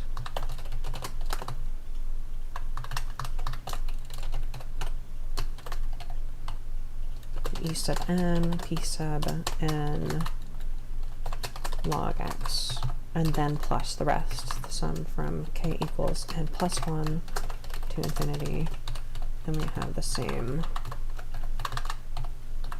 summand.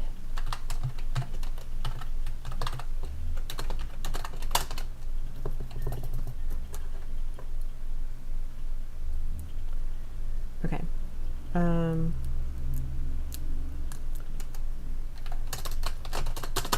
So we can say let v be the sum from 1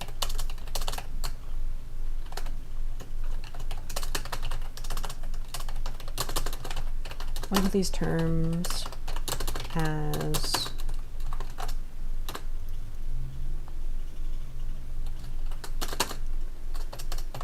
log x equals v plus e sub n, p sub n, log of x.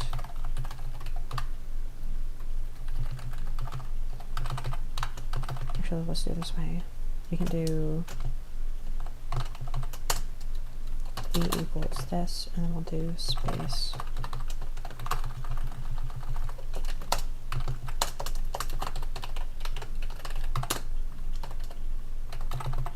e equals that.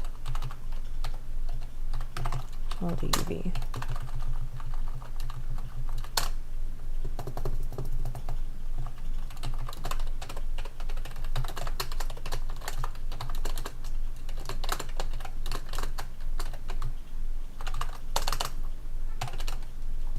Hopefully that fits. It doesn't. It almost does. I can make these smaller. That's bigger.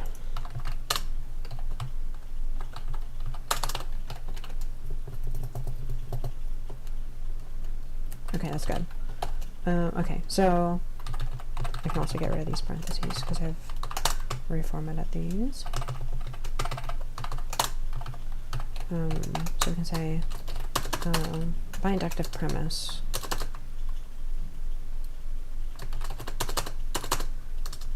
actually we can say, oh, this should be, yeah, that's fine, okay. So blah blah blah, by induction suppose the claim holds for all n less than k for some n greater than 1.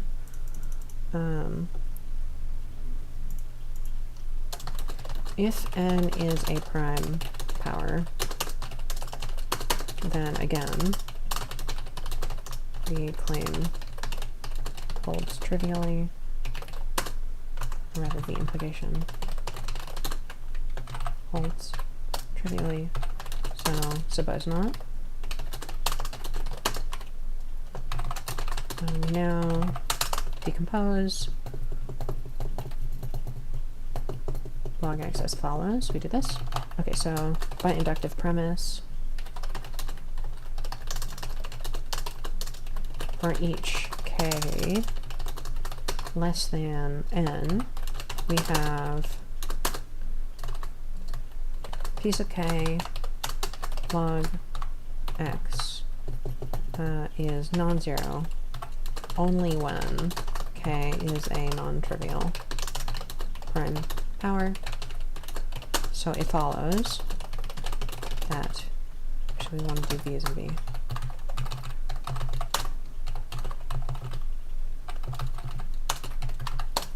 VU. V is in v, and thus exp v is in a pi.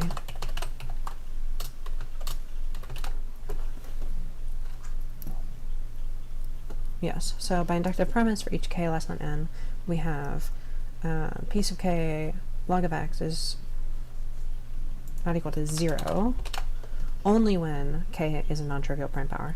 So it follows that v is in v, and thus exp v is in a sub pi.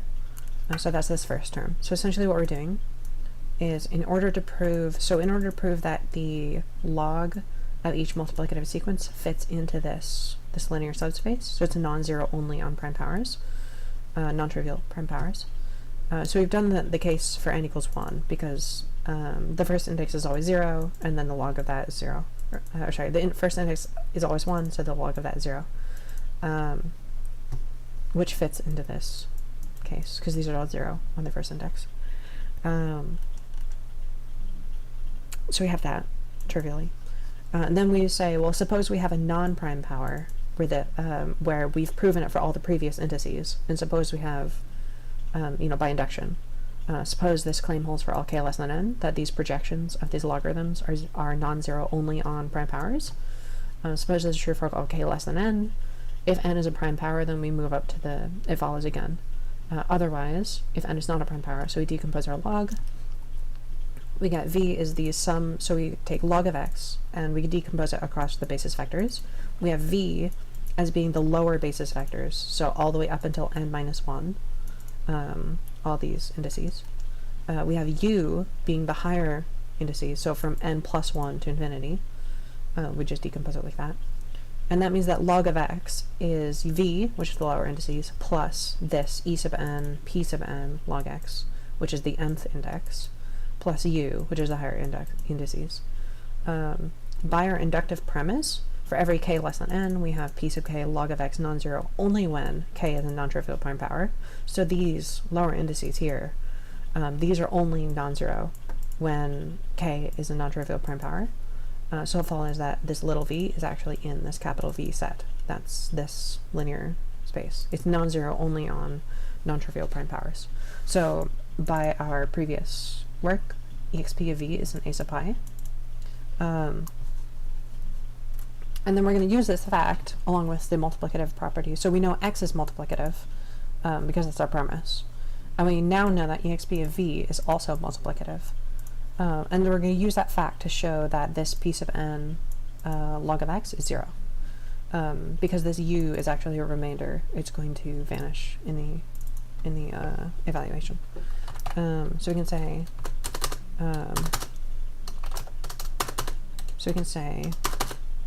now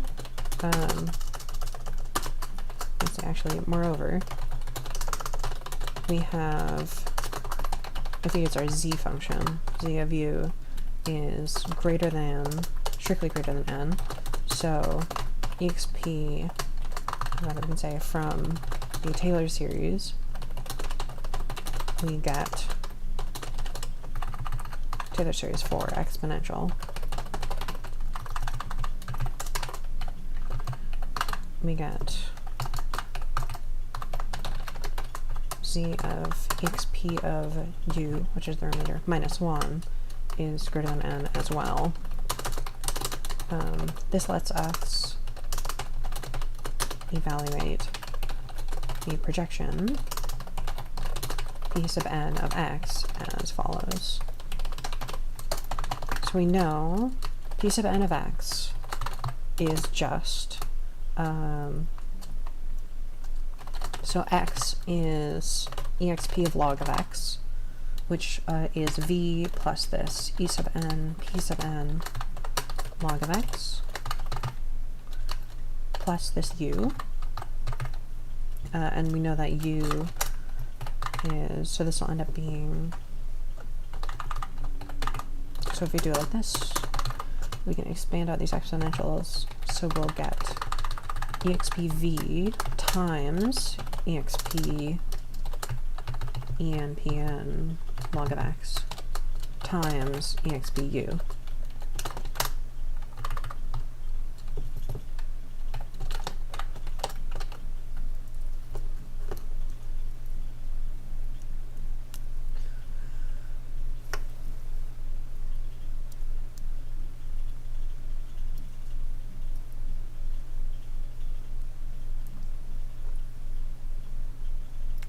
Sum n of x as follows. Okay.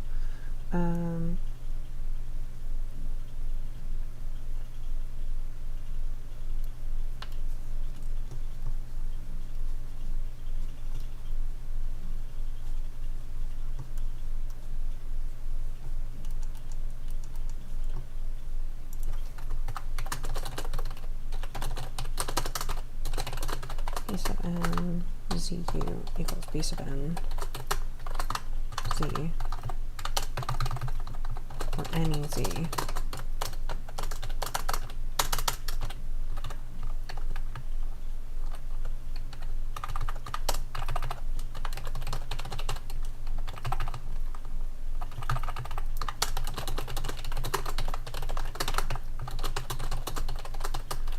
b sub n du is b sub n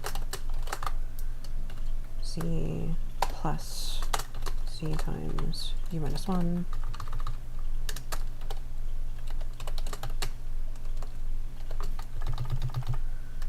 which is just b sub n of z.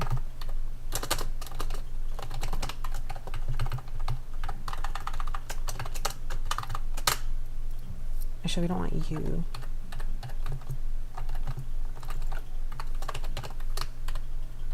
Z times exp of u.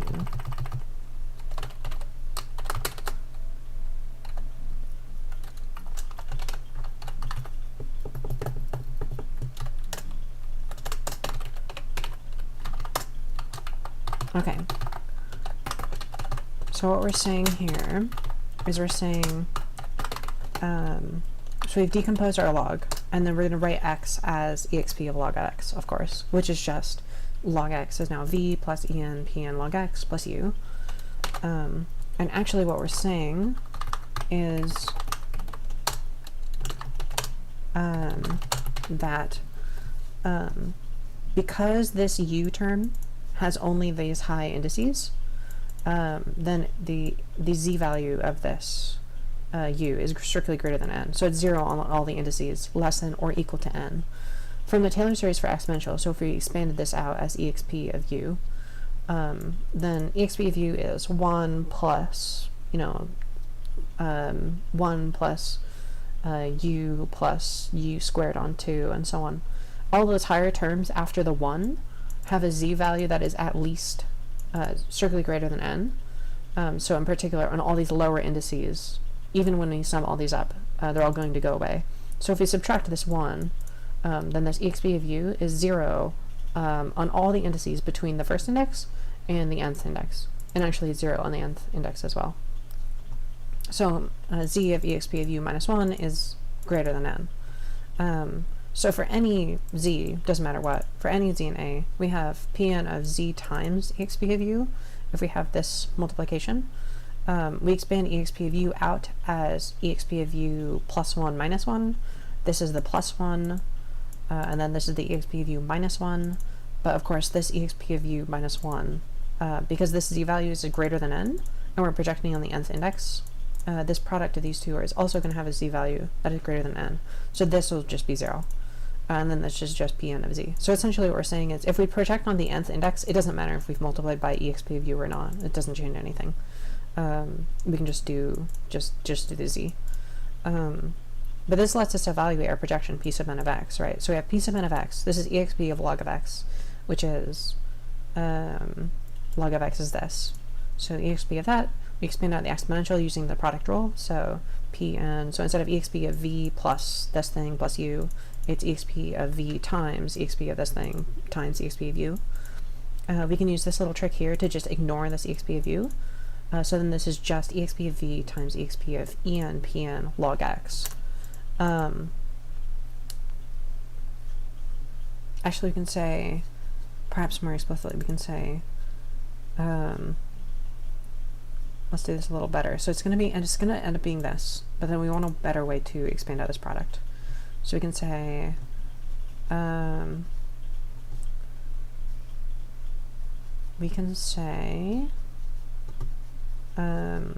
have c of u is greater than n.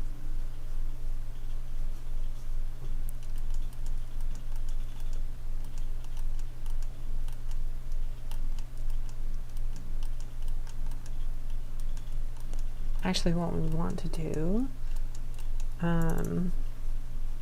is we want to do, so this would be a sum across all divisors, ab equals n. We'll do p sub a of exp of v times p sub b of this thing, exp of that.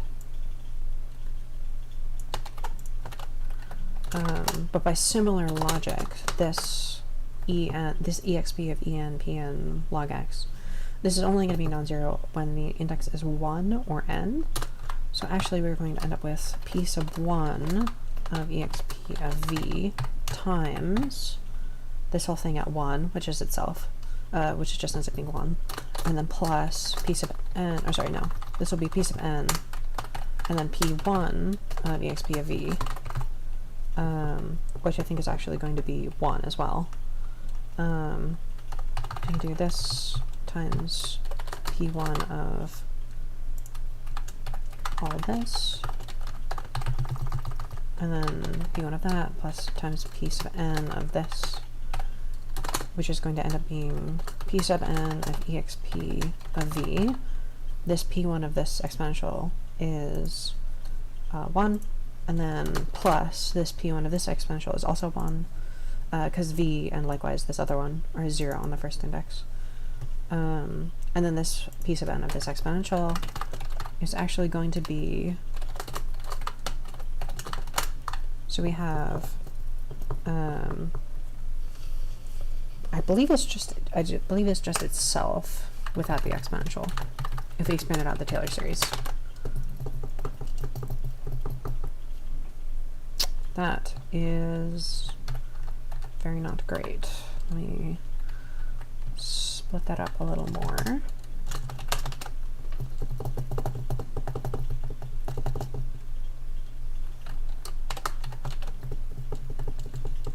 I really don't know if that's still not good enough. Separate that right there, I think. I need the ampersand.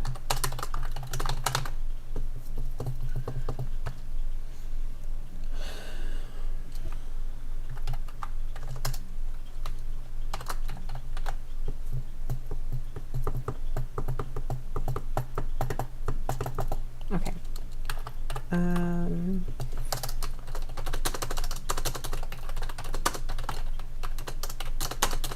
Like with v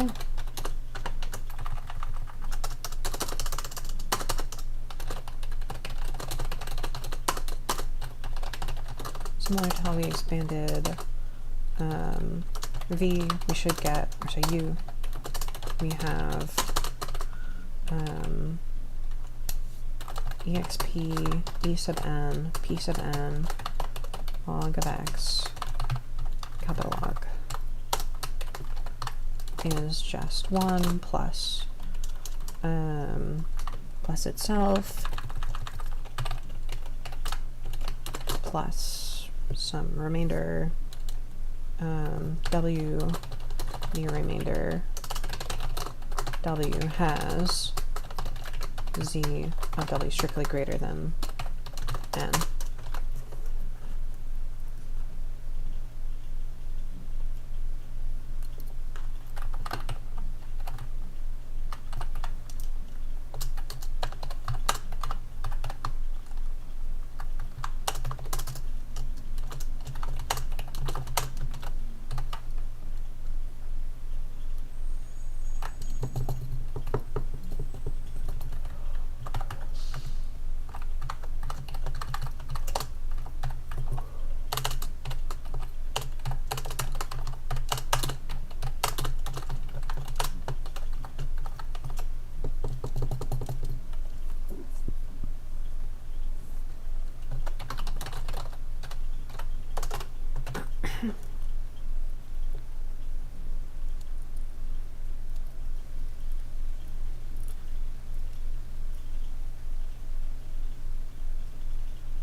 Okay, yes.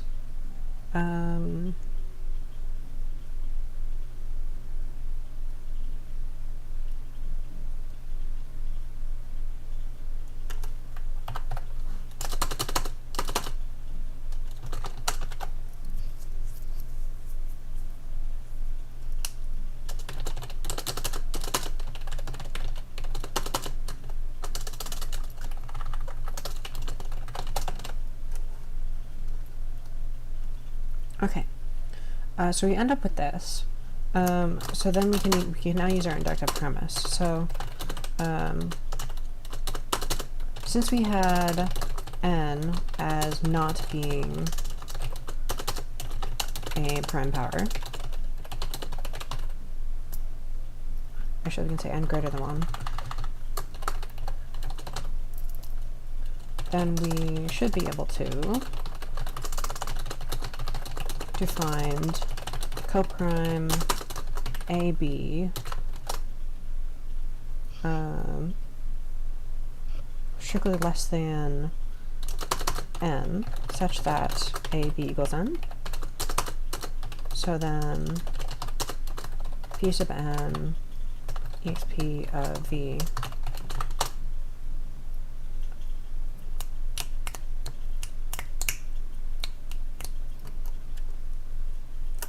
p sub n expv is p sub a expv p sub b expv.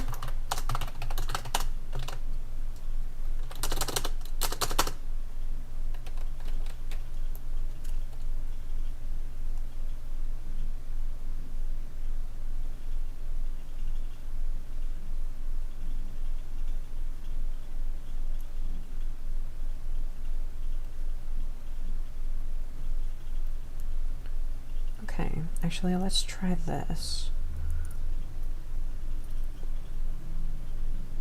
So expv isn't a sub pi, but actually what we can say is in fact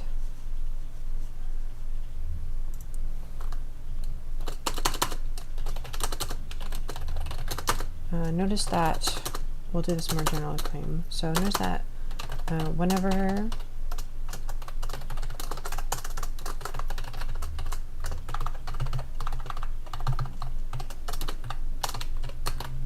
z of w is strictly greater than n, then we get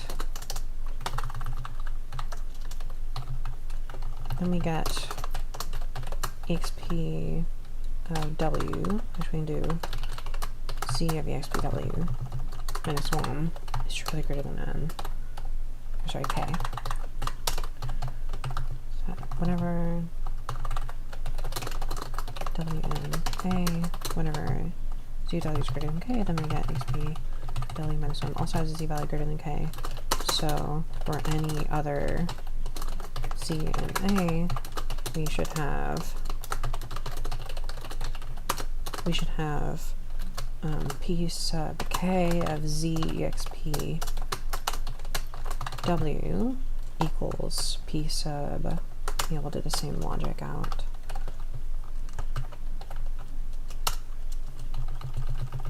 Sub exp will do w, sub n will do k.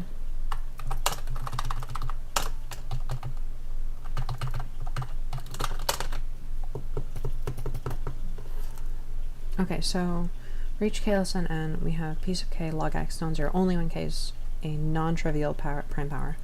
So it follows that this v, which is these earlier terms, is in capital V, and that exp v is multiplicative. Now we notice that for any w and a, whenever z of w is strictly greater than k, so for any w, just whatever it is, whenever z of w is strictly greater than k, then we get z of exp w if we subtract 1, which is this zero, the zero order term. This is also strictly greater than k. So I can say then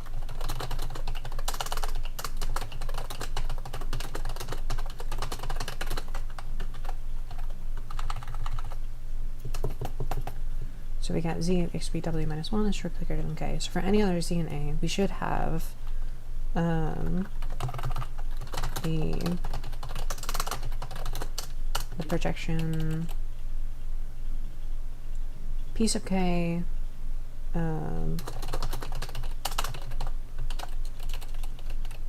p sub k of z exp w equals p sub k z plus p sub k z exp w minus 1. So we subtract off this first term. This has a z value which is strictly greater than k, and we're projecting onto this k axis. So this is 0, this projection. So then this is just p sub k of z. This lets us, so actually what we want to say in particular, for example, since z of log x minus v equals, or sorry, is strictly greater than or equal to n, it follows that exp of v, if we do p sub k exp v is equal to p sub k of x, or rather, yeah, for any k less than or equal to, sorry, not less than or equal to, strictly less than n.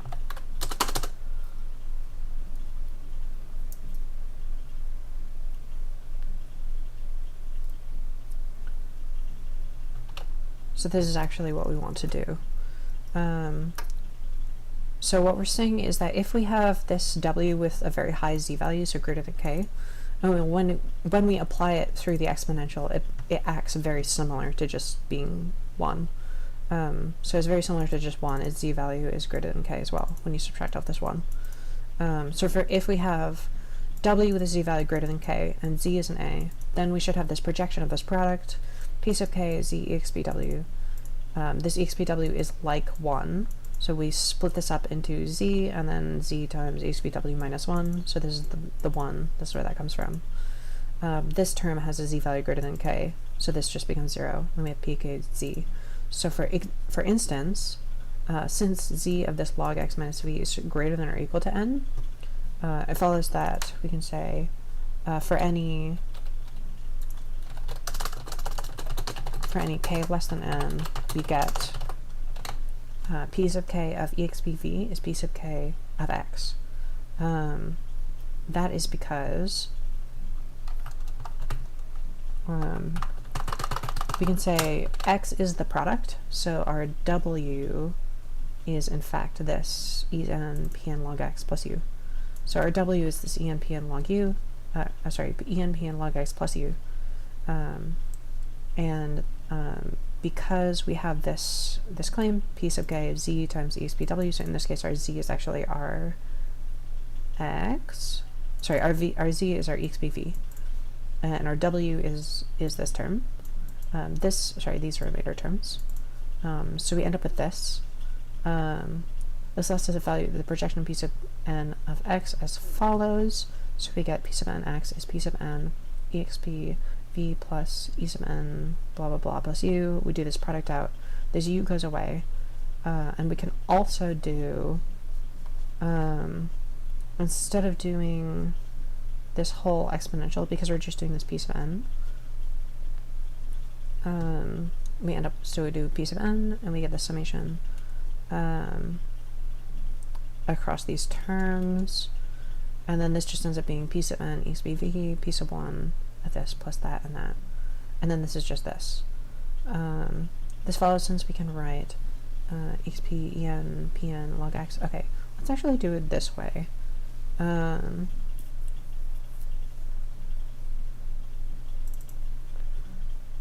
Let's actually do it this way. So we've shown that exp agrees with x on all these indices lower than n. Since n was not a prime power, however, then we should be able to decompose it into n equals ab, where a b are coprime, ab is strictly less than n are coprime, and then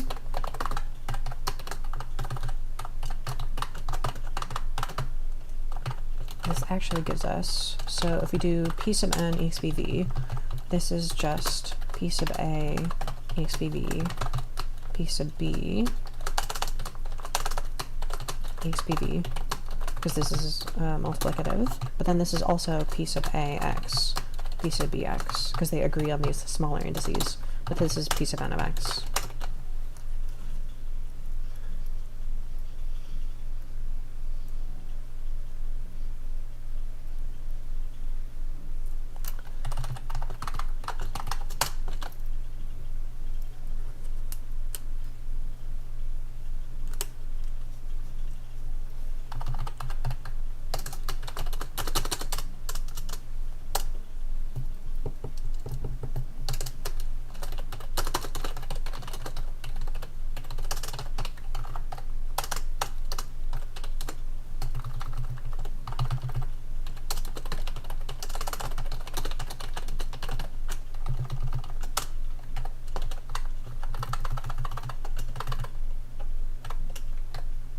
Okay, so what we've done here is we've shown, so we're saying, so we say,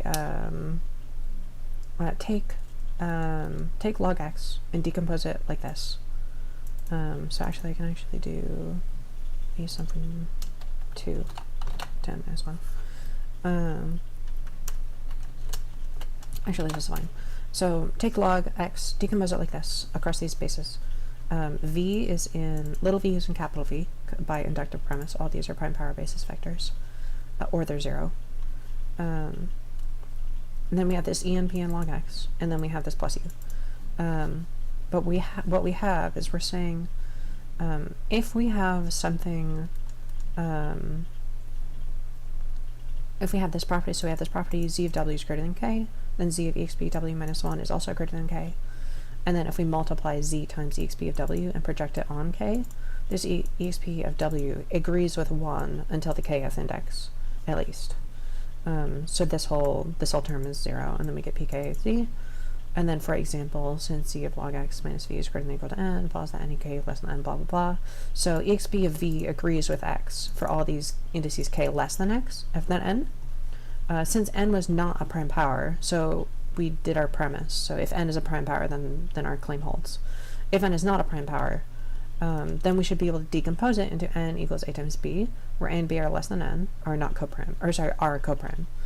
But because these are coprime, expv is multiplicative, x is multiplicative, and they agree on these lower indices. So we just write the nth projection as these product of these lower projections. On these lower projections, exp of v agrees with x, so then you just replace exp of v with x. But then x is multiplicative, so this is the same. So they are equal. So what we found out is that because x is multiplicative, if we just take this exp of v, which is essentially what x should be, just considering these prime powers lower than n, then you can predict what p sub n of x should be, and they should be equal to exp of v on the nth index. But also, because we've decomposed log x into these three terms, when we do p sub n of x, so p sub x is exp log x, which is exp of this decomposition. So p sub n of exp of this decomposition, we use our product rule, so we explain it like this. Exp of u is negligible, so that goes away, and then we just end up with this definition of our Dirichlet product. So pa exp v, pb exp this other term, but this other term, right, this other term is essentially just 1 plus itself plus the rest of the terms of the Taylor series, where this remainder w has a z-value greater than n. So it doesn't matter. So then we just end up with p sub n exp v, p sub 1 exp en, and so on, plus p sub 1 exp v, p sub n exp, and so on. But then this last term, p sub n exp v, is just p sub n of x, and then plus p sub n, e sub n, p sub n log x, which is just p sub n log x. Just like that. So this follows, since we can write this equals 1 plus that plus w, where the remainder w has, and so on. So actually we can, no, that's fine, okay. Since we had n greater than 1 not being as not being a prime power, actually this is redundant, we did this already.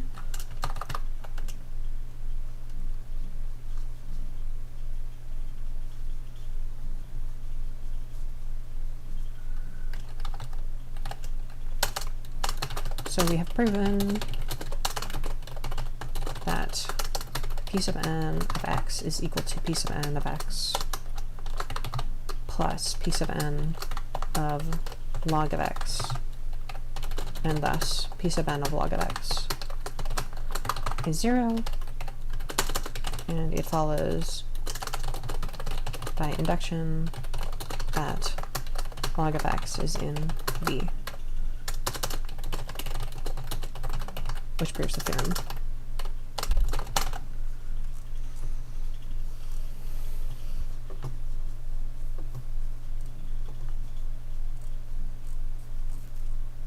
Okay, I'm trying to think if I can optimize this anywhere, but I'm not really sure if it's possible.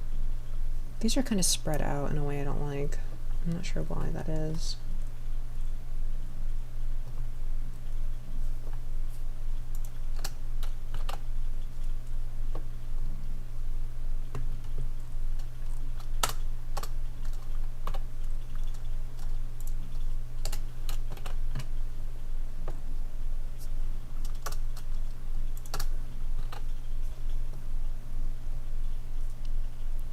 I think it's just because this is very long.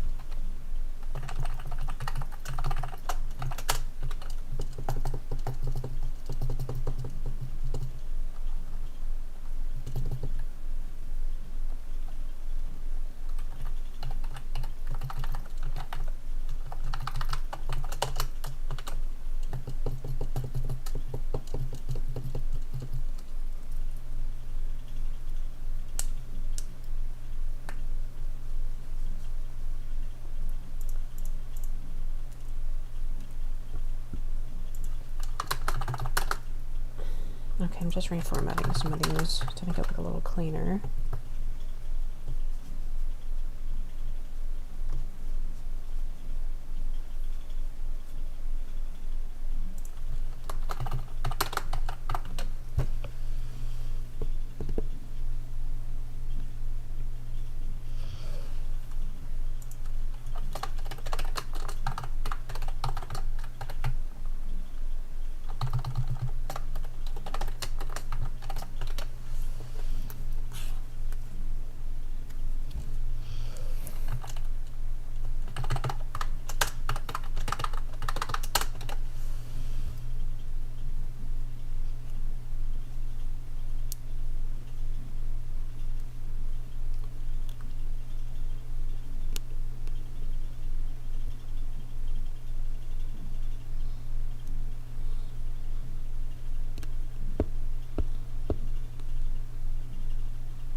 Okay, I think this is good. I'm just fiddling with the wording a bit.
Okay, this is good. So to recap, so we have proven this. So we started out by showing a sub pi is topologically closed. We've also shown that it's closed under products, and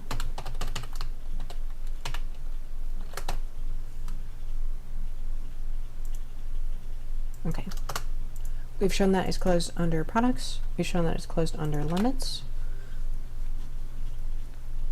And we've also shown this special case that if we have a complex number and a prime power, then this complex number times this prime power basis vector will have its exponential also in a sub pi. And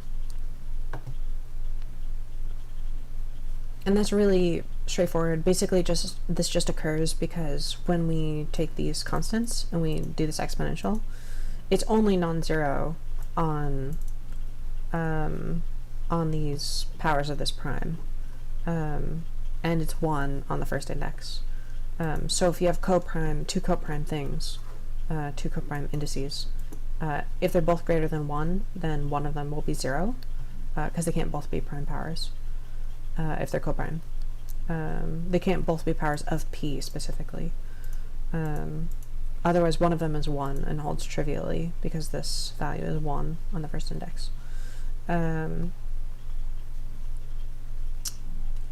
then using this, so we have this theorem. So a sub pi is a logarithmic subspace and is generated from this linear subspace, which are 0 on every projection except non-trivial prime powers.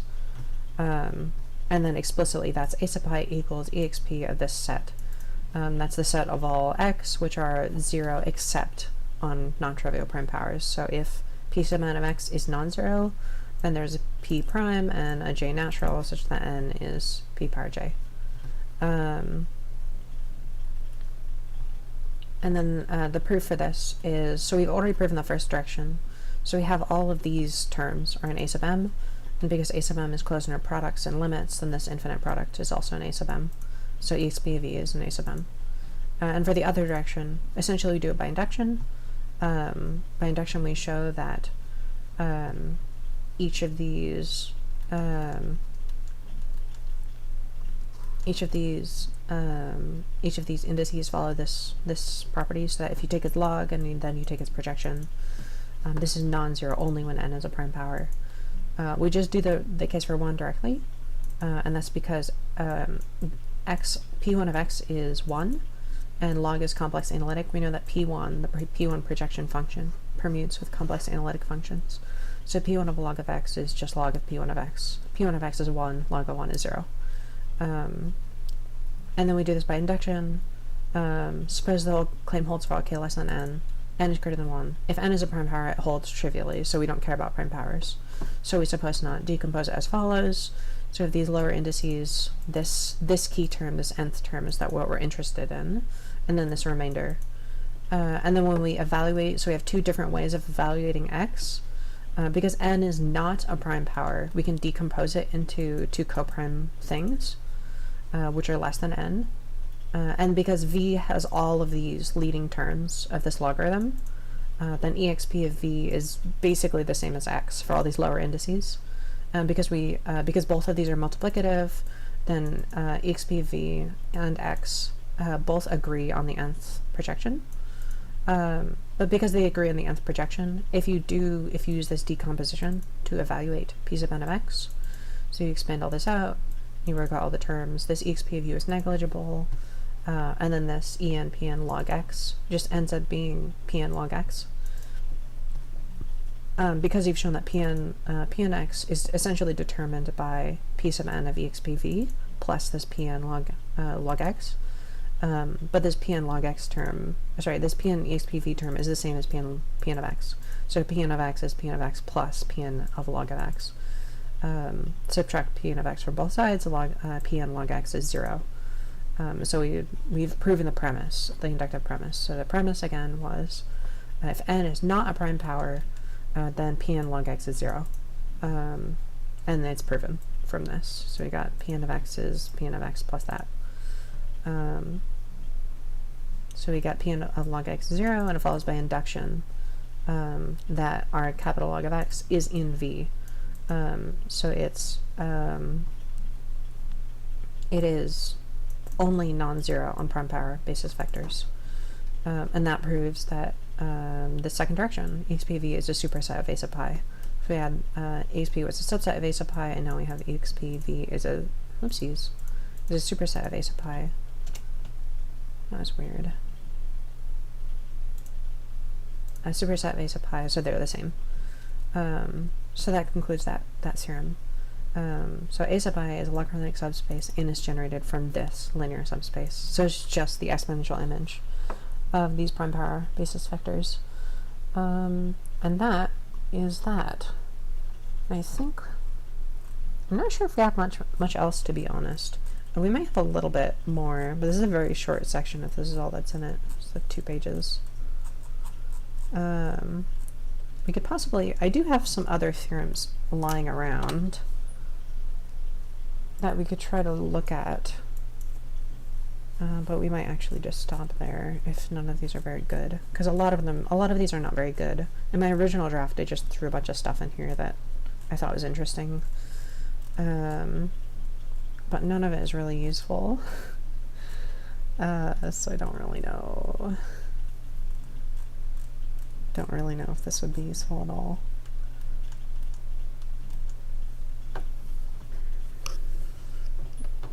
There's a few interesting things here though. I don't think anything they'll put in this final draft, but there are some interesting things.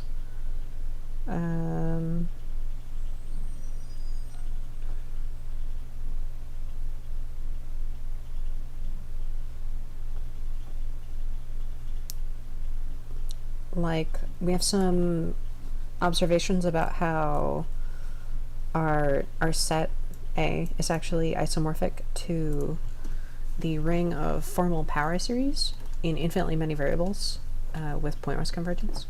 Pointwise convergence on the coefficients. Where actually the variables of these formal power series get mapped over to the prime power base, just the prime basis vectors. That's an interesting thing. I don't think we'll have that in this final draft, but it is interesting. Maybe we'll look at it later, just for fun.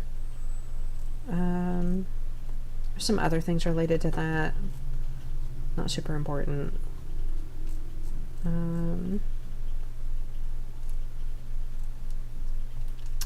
We do have a theorem exploring the sorts of branches of logarithms that a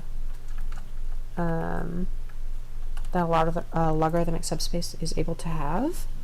So, for instance, here, in this sort of mess, we actually have shown that whether or not the imaginary unit is in this underlying linear subspace sort of determines an interesting property of the logarithmic subspace. Specifically, it determines if there is a unique branch of logarithm. So if the imaginary unit is not in the linear subspace, then the branch of logarithm is unique. Otherwise, there are many branches of logarithm. But interestingly, in the case where there is not a unique branch of logarithm, all of the branches of logarithm satisfy the condition, which is a little interesting. Satisfy the exponential condition, real exponential. So regardless of how you select it, it ends up being in that space, which I guess is possibly proven by, because we already have up here, so we have this theorem, a subset is a logarithmic subspace if and only if it's closed under multiplication and exponentiation by reals. And in order to prove this, we're showing, suppose we have this linear subspace, then we define this branch of logarithm. So because g is exp of v, then this defines a branch of logarithm. This branch might not be, so basically we just choose any x sub l, which satisfies x equals exp x sub l. This x sub l could be any of the values that satisfy. And regardless of how we choose this branch of logarithm, we always end up getting this closure under powers, under real exponents, regardless of which branch we select, which is interesting. But I think this is a little weak because it does not show, so it shows that any branch mapping into V will satisfy, but actually there's a stronger claim you can make, which is that any branch at all will satisfy. And the reason that happens is that if there is more than one branch, any branch, either there's a unique branch or any branch will satisfy. So the unique branch would be there's a bijection into V using logarithm and exponential. Or if that's not true, then the imaginary unit is in V, and in that case every single branch will be a branch mapping into V. Every branch of logarithm will be a branch mapping into V. This proves that every branch mapping into V satisfies. But what we haven't shown is that if the imaginary unit is in V, then every branch will map into V, and thus every branch will satisfy. We haven't shown that, and the opposite cases is that there is a unique branch if the imaginary unit is not in V.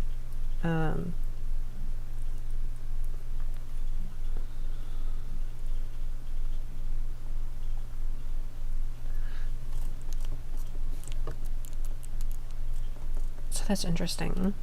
So we could try doing that. I'm not sure if we have very much else. So there's a few interesting things. But I think that's it. This we've already done. We've done this. That might be it. I think that's it. I think that is it. Although, maybe we do have quite a lot of dialogue here. So one of the interesting things about logarithmic subspaces is, so because we know that they can be generated by by just the exponential image of a linear subspace, and we've also proven this theorem where every logarithmic subspace, every logarithmic subspace, it basically admits a branch of logarithm on it. So it gives an interesting way to define branches of logarithm, which are maybe not so normal. So we have some interesting observations here. So for example, I did an example here in my draft, which essentially says, take this very specific logarithmic subspace. So we take the linear subspace where it's the linear subspace is spanned by 1 and I plus E2, which is the second basis vector. So you can sort of think of this as like a skew complex plane. So we have the real line, but instead of having the whole complex plane, we sort of slant it in the imaginary direction, so that we have it for every imaginary unit, and we also have an E2. So it's not quite the complex plane, but it's almost there. We just have this extra E2. Interestingly, so what this does, so it doesn't have the imaginary unit in it, because it sort of goes over the imaginary unit, but it has the imaginary unit on the first index. So interestingly, because it doesn't have the imaginary unit, so based on all these things I've been talking about, which we haven't done yet, which we might, because it doesn't have the imaginary unit, there's a unique branch of logarithm. But what's interesting about this is that if we do, so for any, any element in G can be written as e to the power of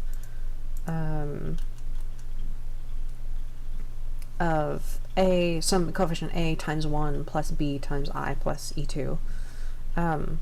So on the first index, so G, on the first index, it basically spans all of C star,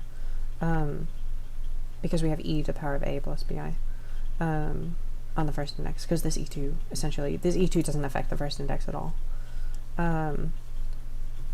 What's sort of interesting, oh, here's another example I did. This one might actually be better.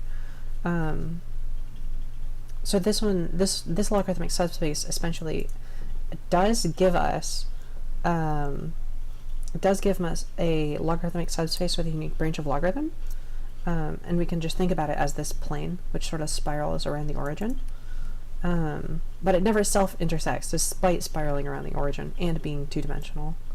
It never self-intersects, which I think is interesting.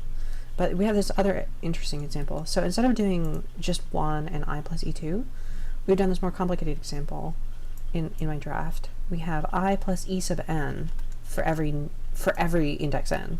So instead of just having I plus e2, we're actually saying, let's take every I plus e sub n. This also doesn't contain I, so there's no way to get the imaginary unit out of this. You're always going to have an extra term on this I. There's no way to cancel it by summation. So again, this subspace G has a unique branch of logarithm because it doesn't have the imaginary unit in it. The underlying subspace doesn't. But in this case, I is a limit point of this subspace. So this subspace does have I plus e sub n. It doesn't have I in it, but it does have I as a limit point.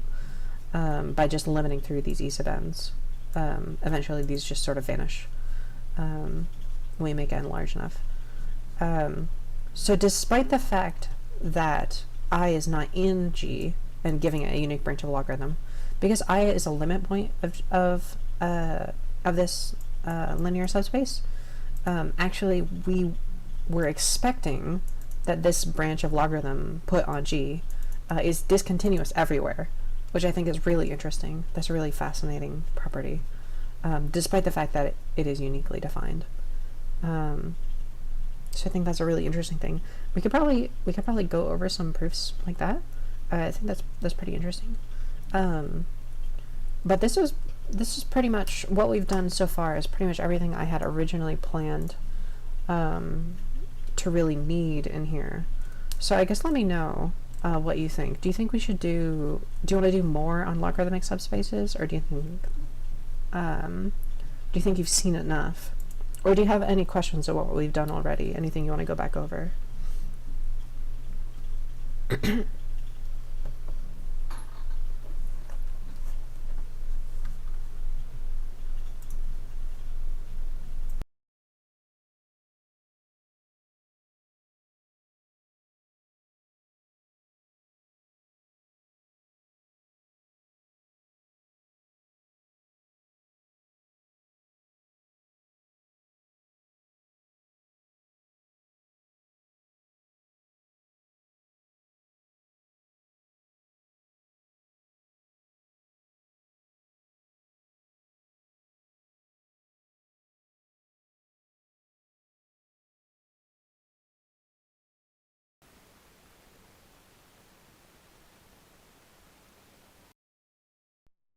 Okay.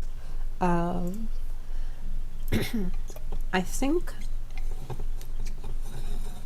I think we might leave it there then. But we can look at something else instead. So there's a couple sort of loose ends I left around that we could look at.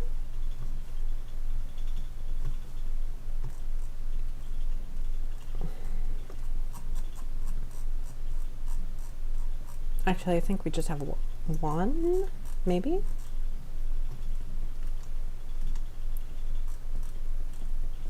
I think the one that we have is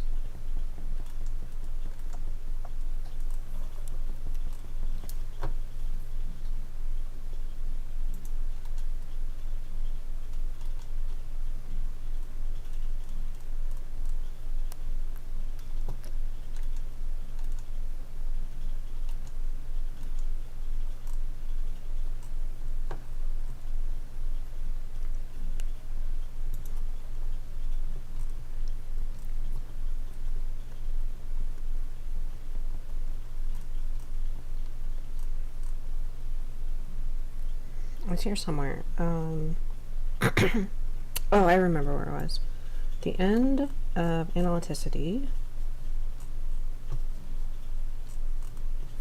That sounds vaguely menacing. I believe at the end of right here-ish.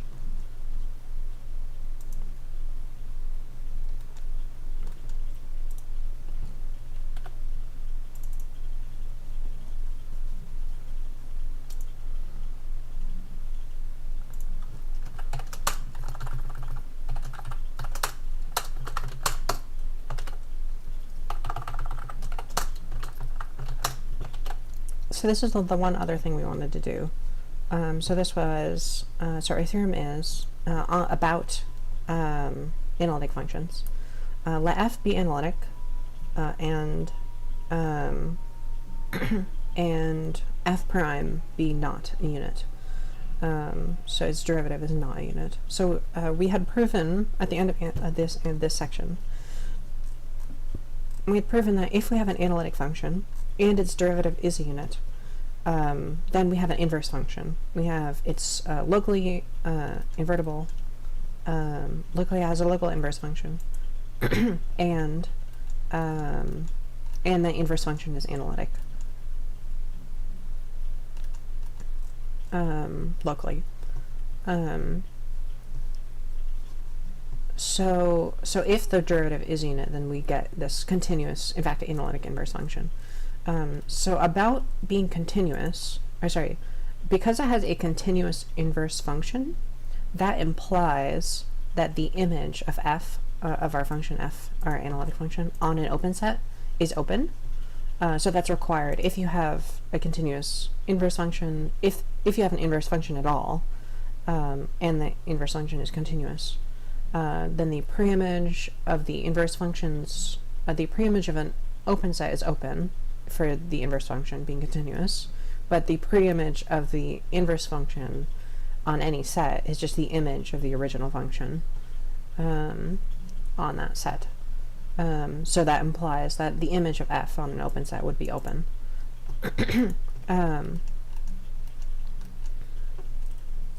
But what we can do, so in order to, for example, if we didn't have a unit derivative, that would not necessarily imply that our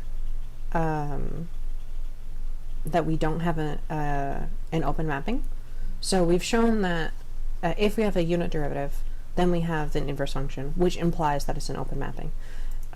Conversely, if it was not an open mapping, that would imply that it doesn't have an inverse function, but it's actually a lot easier to prove that it doesn't have an inverse function when its derivative is not a unit, because if it did have an inverse function, then you could just do this proof to show that the derivative of the inverse function is the reciprocal of the derivative of the original function. But that reciprocal can't exist if the derivative is not a unit. So that's very easy to show.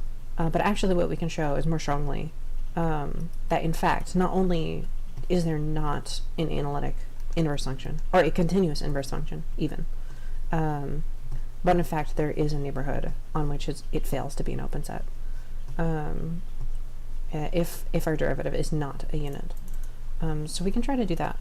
The general proof, the sort of proof strategy for this is we're going to show that because it's not a unit, we're going to show that there's a sufficiently close sort of neighborhood that we can get, which will end up being we're going to show that there's a sufficiently close neighborhood we can find where sorry, I can't do my words. We're going to show that there's essentially a neighborhood where our function sort of loses a whole dimension, or something like that. That's not what I need.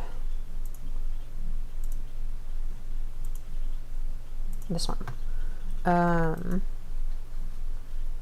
So normally, so we have like an infinite number of dimensions. So talking about losing a dimension is sort of vague. But that's sort of the idea that we're going to be going for, is that there are directions we can approach from that our function will not cover in its image. Let me see if I can find my draft on proof of this.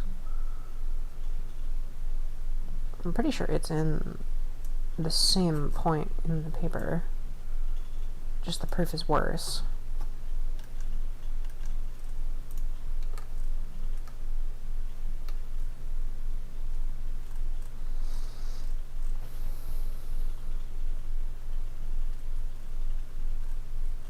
Okay, so I think, let me see. So the proof strategy was, so represent the Taylor series, blah, blah.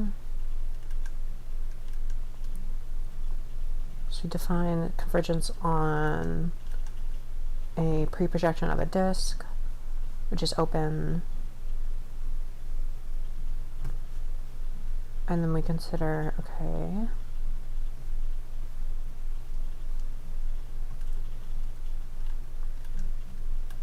we don't need that.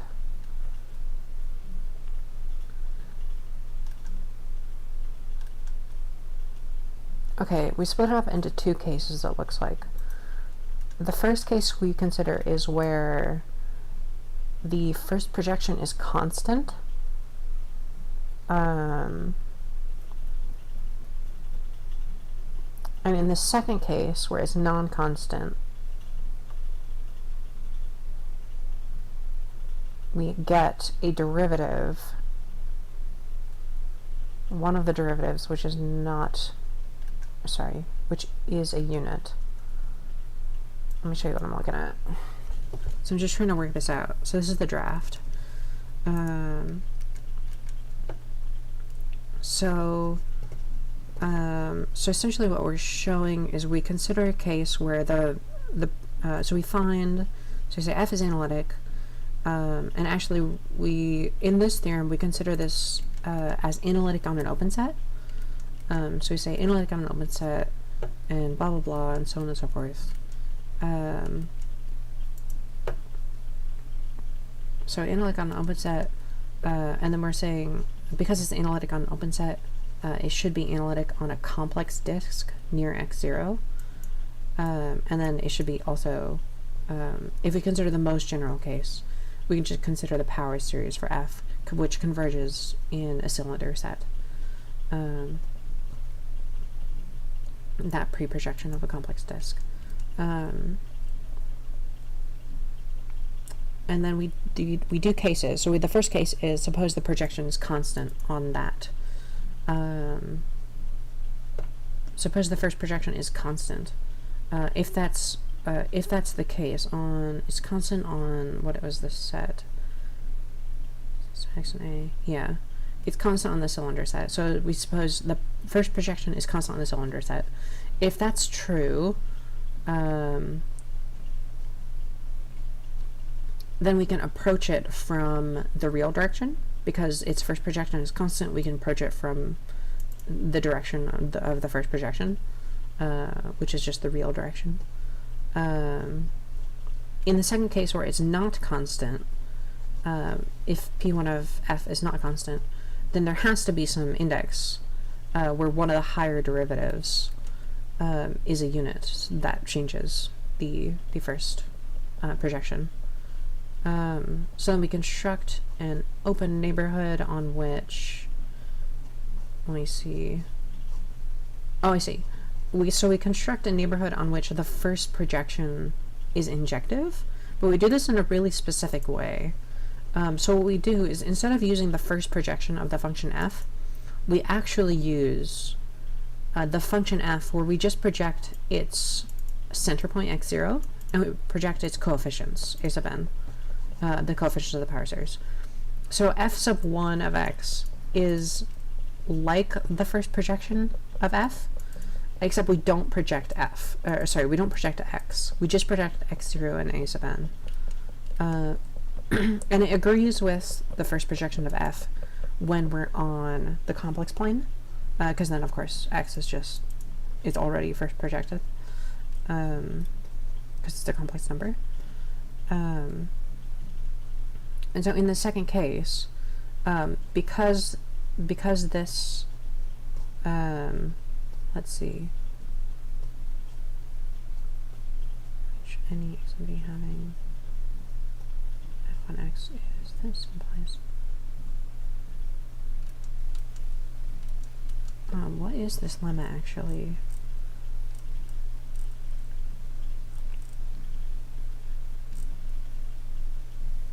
Oh, it's just isolated.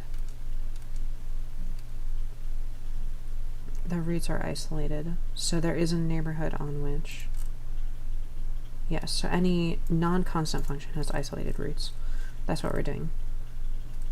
So in this second case, where were we? So for this second case, we're generating a neighborhood where the value of f1 is where the value of f1 at x0 of 1 is isolated, and then we can define on a set. Gosh, this is really complicated, in fact. In this case, we utilize the fact that f prime is not a unit, so f prime x0 1 is 0, so a1 1 is 0, and then we end up constructing y sub n is f at x0 plus e sub 2, so we just approach it from the e sub 2 direction, it seems. So if the first projection is constant, we approach it from the real direction. Otherwise, we approach it from the e sub 2 direction, the second direction. And this has yn1 is f x0 1.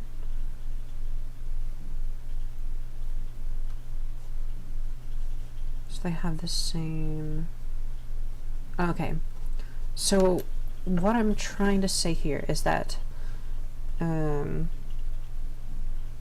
what we end up getting is that f sub 1 is injective, which is sort of an analytic continuation of the first projection of f. And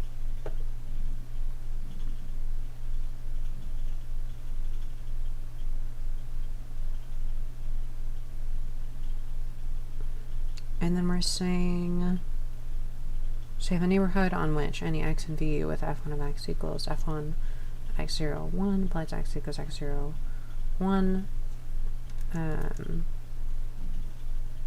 Yeah, so we're defining, essentially we're showing that the first projection is determined by the first projection. It's injective in that sense. I'm not sure if that is necessary. I'm not sure to what extent that's needed.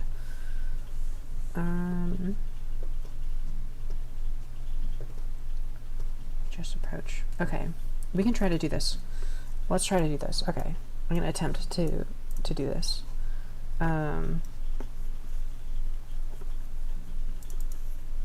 Okay. Oops. Oh gosh. I guess what I'm not sure about, I'm not sure if it's necessary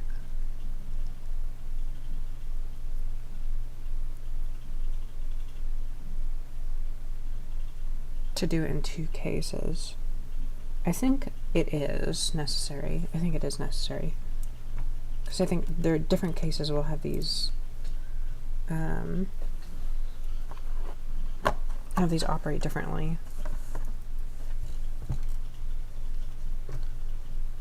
Where was I? Oh gosh, I lost my place.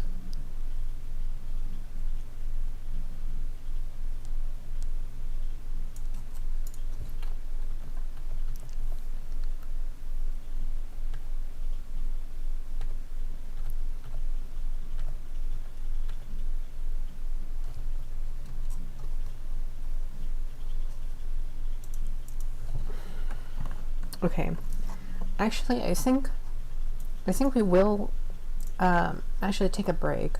I will come back, I think, I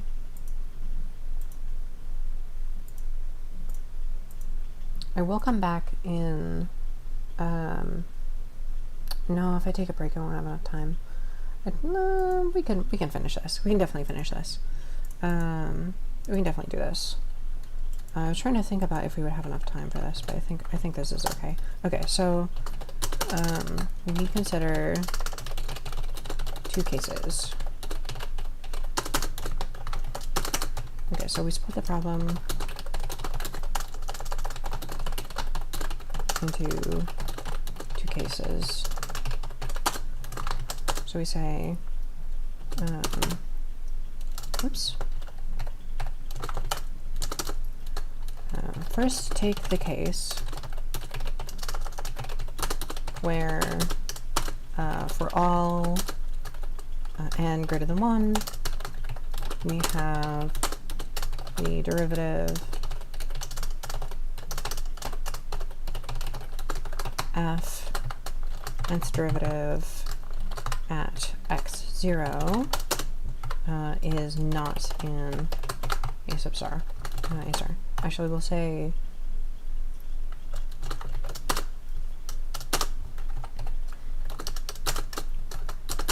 it follows then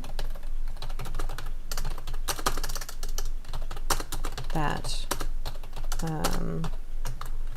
actually we can say we're writing f as a Taylor series. And actually, let's do this. Let a sub n, that's fine.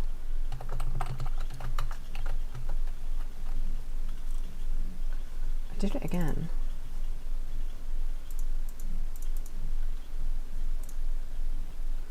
It's lagging really hard for some reason.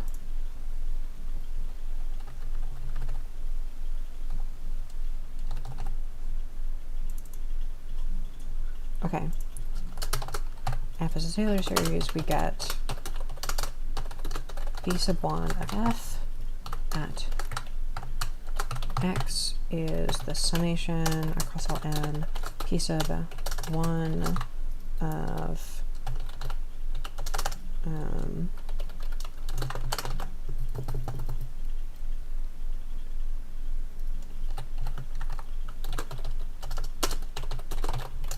you see that this one f of x is the sum p of 1 of, we have x minus x0 power n, and f nth derivative at x0.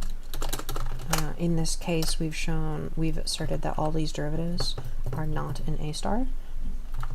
So this will just end up being all these higher terms, this fn will be 0. Actually, it should be over n factorial. And then this just degenerates to the case where n is 1. N is 1. Actually, this should be greater than or equal to 0. Sorry, greater than or equal to 1 for the derivatives, and then 0. So this will be that. This will be f0, 0 factorial is 1, and then we just get f of 0 is just f at x0. So f, or we can say p sub 1 of f is locally constant near x0. And then we can just say define y sub n equaling p sub 1 of f at x0 plus 1 over n.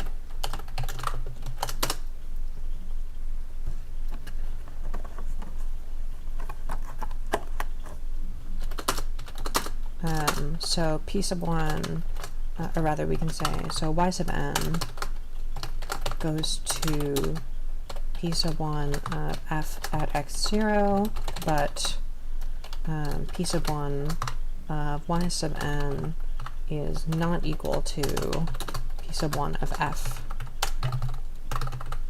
Not equal to p sub 1 of f at x0, but this is just p sub 1 of f at x for x near x0. So eventually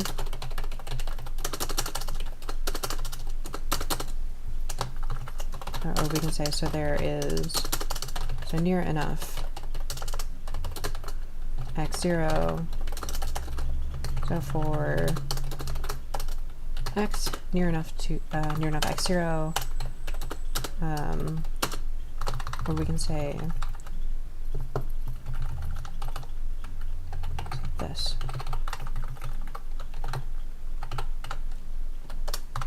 This can say let O be an open set in which, I was going to say an open neighborhood of x0 in which f p1 of f is constant.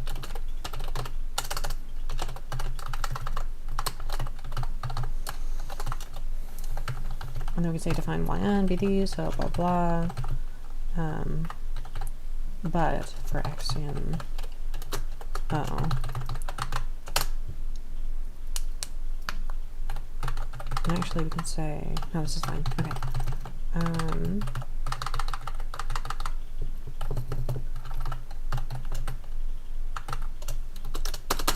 So f of O is not open. And that's the first part. So we split in the problem into two cases. So we say, take the case where all n greater than or equal to 1 has this derivative and not a unit. Right, we write f as a Taylor series, and we see that if we take this first projection, that actually it's constant. So because all the derivatives are not units, they're 0 on the first projection. All the derivatives are 0 on the first projection, and the first projection is essentially constant. So p1f at x0 locally constant. So you just take this neighborhood where p1 of f at x is constant, a neighborhood of x0, and we define the sequence yn as we just approach from a direction that makes the p1 of yn be different. So yn is going to p1 of f at x0, or sorry, y1 is going to f at x0, we should say. If yn is f at x0 plus 1 over n. Yn goes to f at x0, which is in our open set O, but, sorry, which is in our f, the image f of our open set, because x0 is in the open set. But p1 of yn is not equal to p1 of f at x0. In fact, it's p1 of f at x0 plus 1 over n. So you can say this is not equal to this for all x in O. So f of O is not open. So that's the first case. The second case is where this premise fails. So if the above case fails, then there is n greater than or equal to 1 such that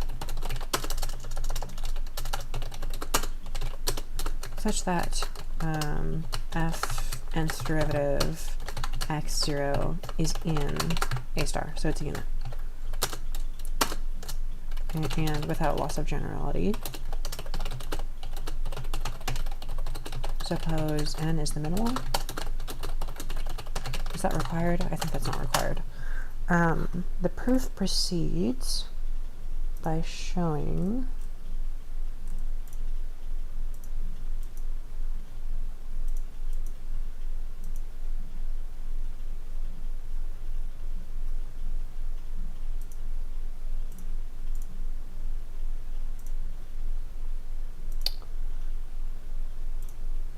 you see here. The proof proceeds by showing that if the first projection is not constant, then it's locally injective.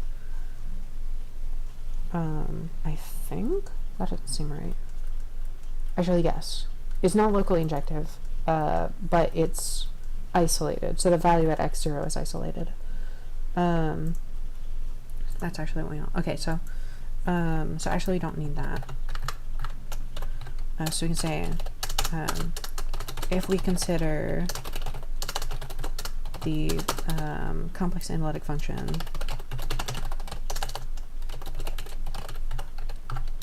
f sub 1 at x, which we're defining as the sum across all n of, we have x minus x0, sorry, x minus p1 of x0 power n times f nth derivative at x0 over n factorial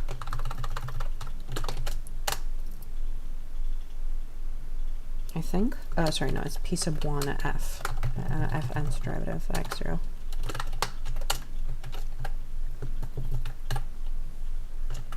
We can say, consider the complex analytic function this, then we can say, and since f sub 1 is, we can say since f sub 1 is not, is non-constant, or rather, let's do and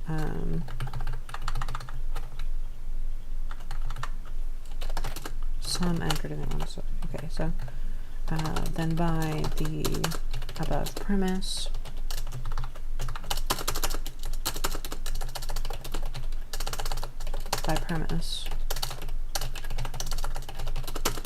we must have f sub 1 being non-constant. So by identity theorem, as consequence of identity theorem, there must be a neighborhood, or rather we can say an open neighborhood, x0 is in O, in which f1, or sorry, we can say instead of x0, x0, 1,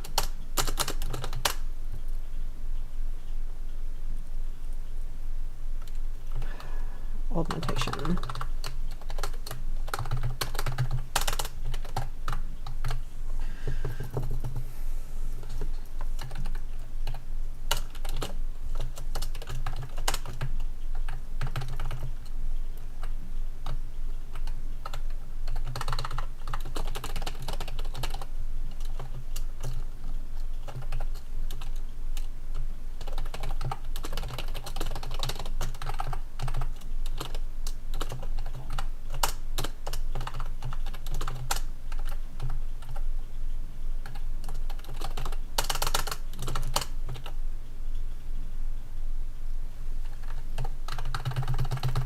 Okay, so if the above case fails, so we have some derivative which is not unit, then this adjusted Taylor series where we just take the p1 projection of f nth derivative with also the p1 projection of x0.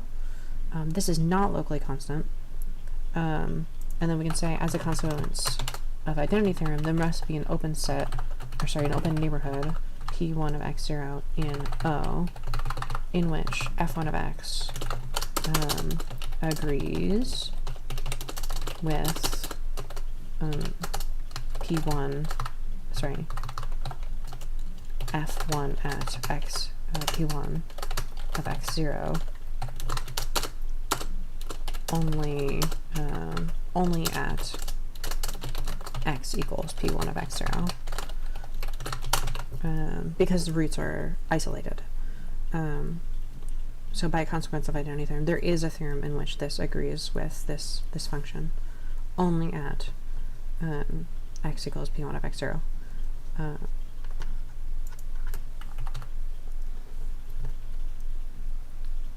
So now we can just say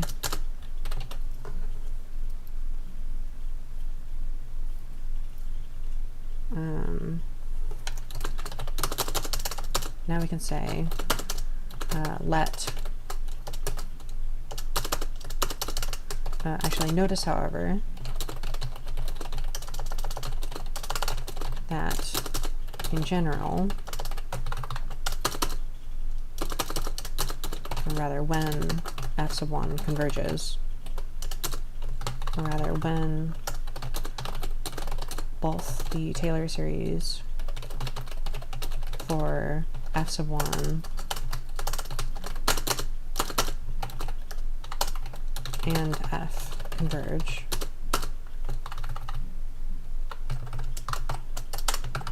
when the Taylor series for f converges, actually, for f at x0 converges, then P1 at f at x is actually f sub 1 at P1 of x. So P1 f at x, so we get P1 f at x equals P1 f at x0 only when P1 of x equals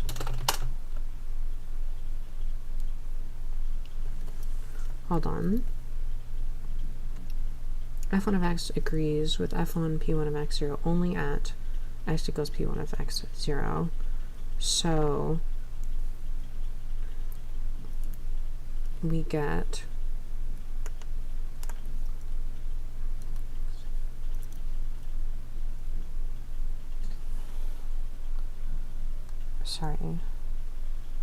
if I want to translate this, P1 of f1 of P1 of x, f1 of P1 of x0 is P1 of f at x0, and f1 of x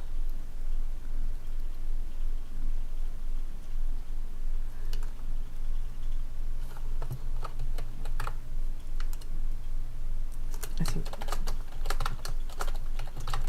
this? Is that what it is? Let me see.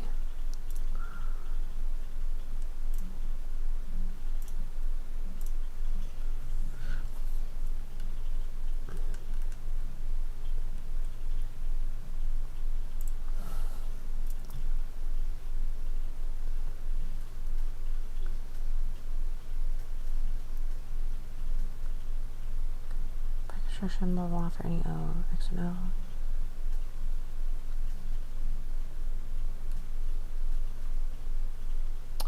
Oh, I think I know what it is. Maybe. Should be in it. Oh. The one.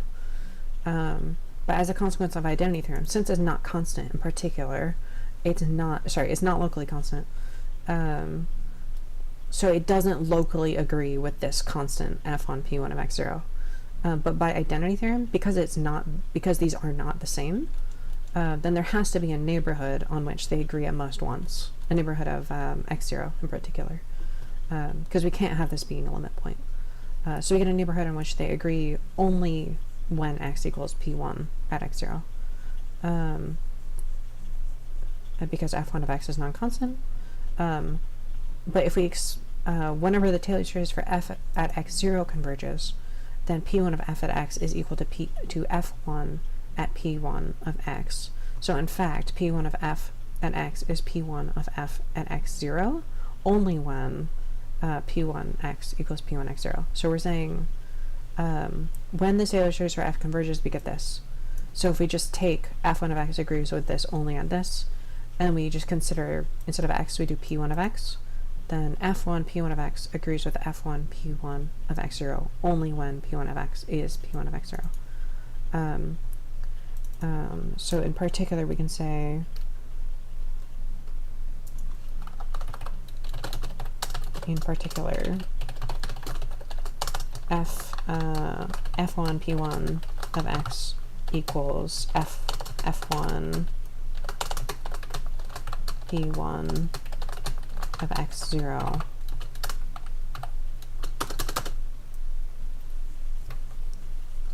only when P1x equals P1x0. And then we can say, notice however that blah blah, so P1 f of x equals f1 P1 of x. So we get P1 f of x equals P1 f of x0 only when P1 of x equals P1 of x0. Now we can define our sequence. So you say from here, we can say define the sequence y sub n equaling f at P1, f at x 0 plus e sub 2 times 1 over n. Then if we had, or rather we can say, so y sub n goes to f at x0, which is in our open set f of o, or sorry, is in the image of the open set f of o.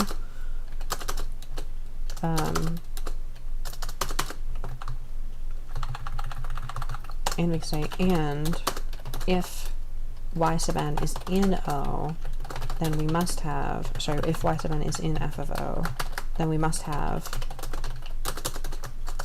y sub n equaling f at x.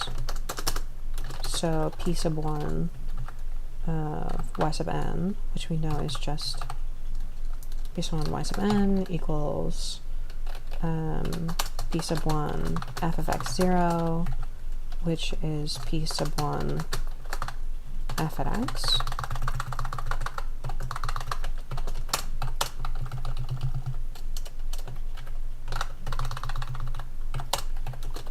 Implying p1x equals p1x0. But since, and here is we finally use our condition, since f prime at x0 is not in A star, then so we get f at x. Let me think on that. F at x is the summation n equals 0 to infinity. So we're going to say p sub 2. 0 to infinity, we got this fraction f nth derivative at x0 over n factorial. And we have x minus x0 power n. This is only going to be valid at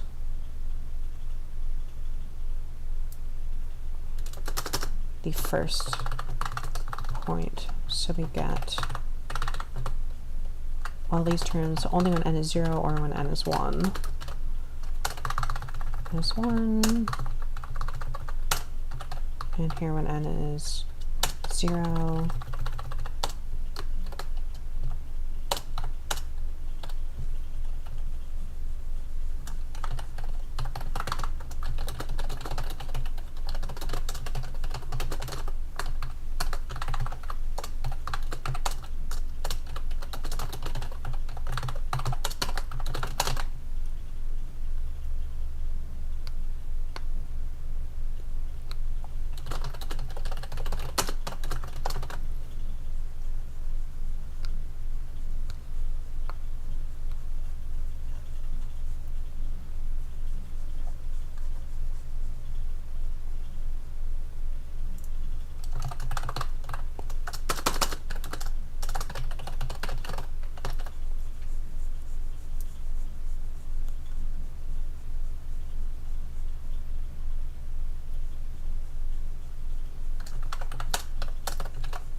Okay, so we have the sequence, and we're saying from the Taylor series for f, so if we have the sequence approaching for the second direction, if we had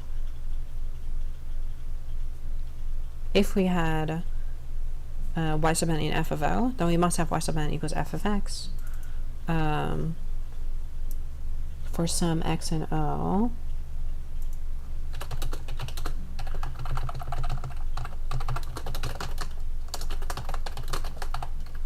So then p1 f at x0, this is p1 of, so p1 of y sub n, by its definition, the p1 of this is 0, so we just get p1 of f at x0 is p1 of y sub n, but because y sub n is f of x, then this is p1 of f of x, implying p1 of x by our earlier work. This happens only when p1 of x is p1 of x0, so p1 of x is p1 of x0. We can maybe rearrange these. If we want. Actually, this is fine.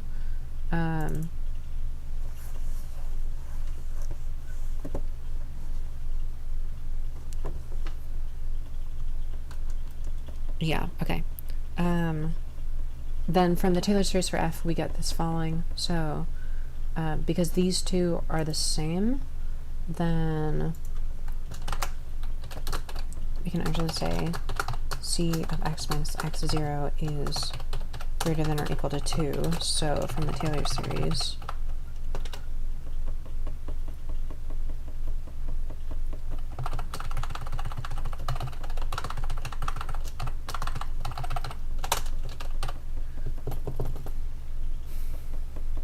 we get this. So p2 of f of x, we have the summation n equals 0 to infinity, n factorial, so this is just the Taylor series.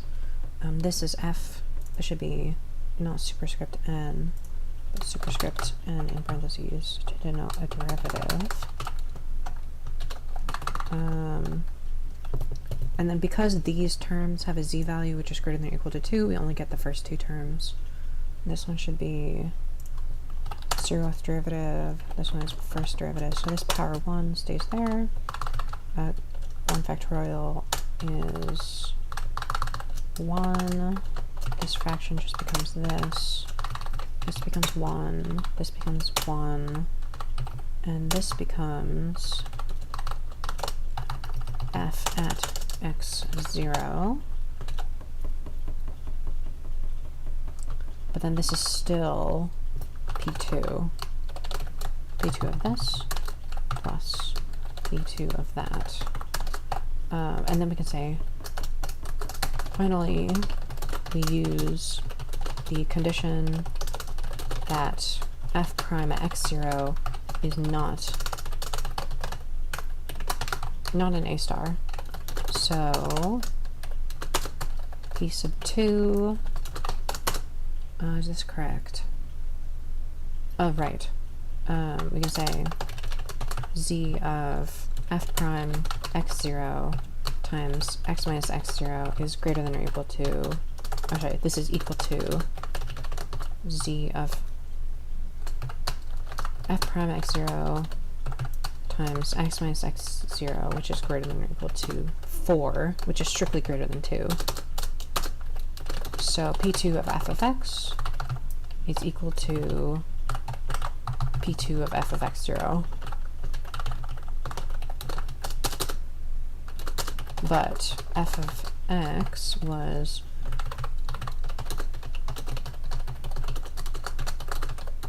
but we had selected x so that f of x equals y sub n. So this is only possible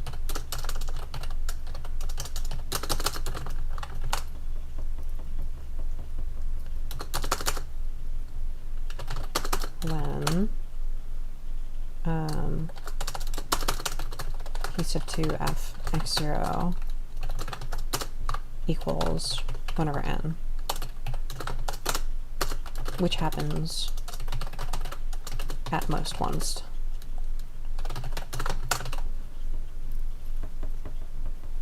Or rather we can say for at most one value of n.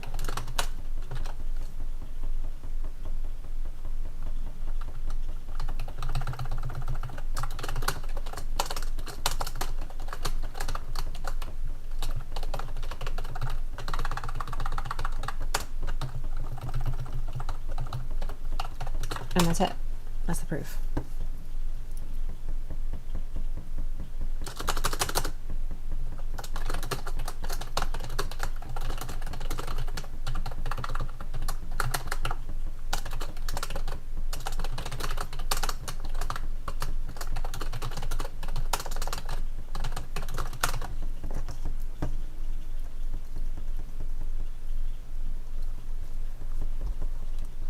Yes, so, okay, so the first problem we assume, so in the first case we say, suppose none of the derivatives are units.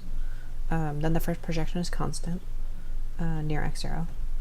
And then we just approach it from the p1 direction, because the first projection is constant. If we approach it from this first projection direction, then it cannot possibly be in the image. And in the second case, we consider this complex analytic function. This is not locally constant by premise.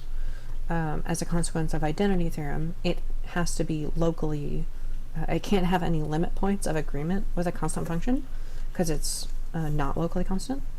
So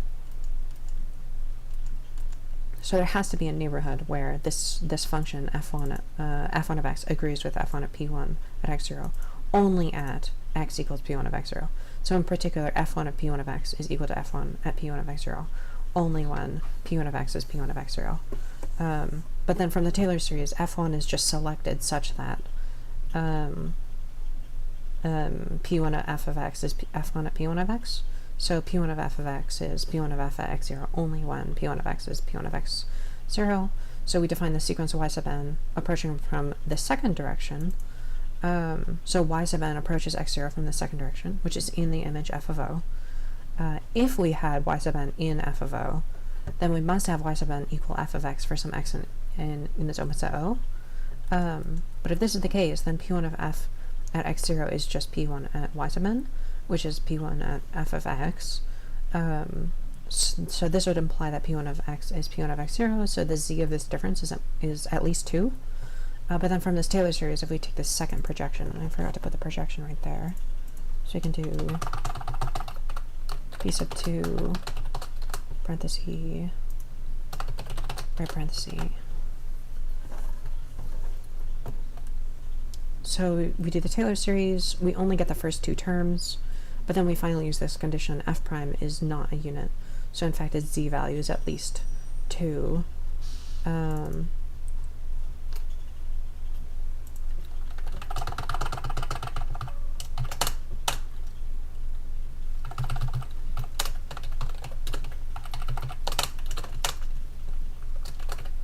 Which is greater than 2. Sorry, it's at least 4, which is greater than 2.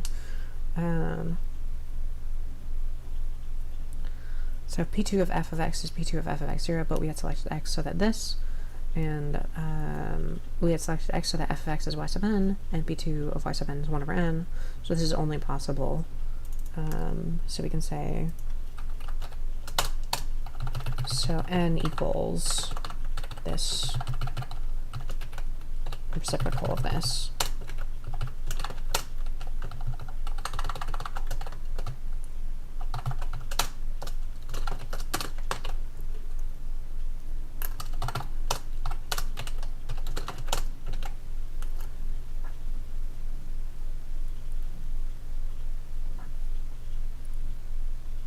Yeah, so if we assume that there is a solution for y sub n equals f of x, then it must satisfy this condition where n is equal to this reciprocal. So y sub n is an f of o at most once, proving f of o is not open.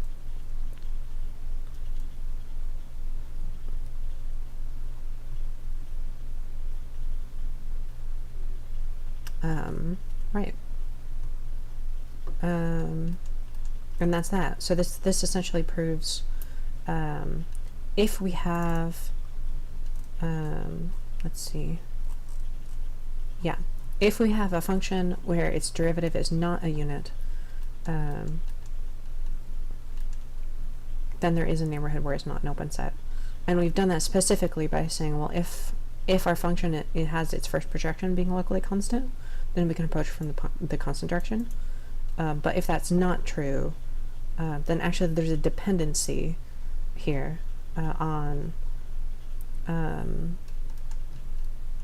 that our if it agrees on this first index, then actually there's this dependence where if we take this p2 of f of x and x minus x0 has this, if they agree on the first index, then actually we just only get these lower indices. So there's just finitely many terms. And in particular, in this case where we use 2, and we end up with this. 2 isn't really special here. It just happens to be very easy. It works really well with the z function. You could use any prime, or I think lots of other directions would work. But definitely any prime. You could replace 2 with any prime. It's just that the z function makes it really easy to do it with 2 specifically. Anyway, so that's that. It's very late, so we're gonna stop here. But thank you very much for coming and watching. If you have any questions, as always, you can ask them now, or you can ask in the Discord or in DMs or whatever you want. I'll always answer questions if you have them. I will be adding in the coming few days. I'll be adding some sort of I'll be adding some sort of final touches on. I have some citations to add, and I also need to. It's okay. I think Dr. Sun said to me. He said, those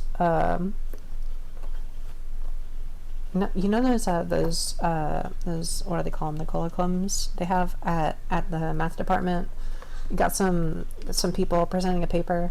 Dr. Sun told me that I should go to those even if I don't understand them. He said you'll be lucky if you understand one of them even like once or twice. But it's nice. I think it's nice to be exposed to math even if you're not sure. But it's okay if you don't understand it. I will be attempting to take all of this content and put them in more planned explanatory videos. I want to try to do that. I'm not sure exactly when that's going to happen.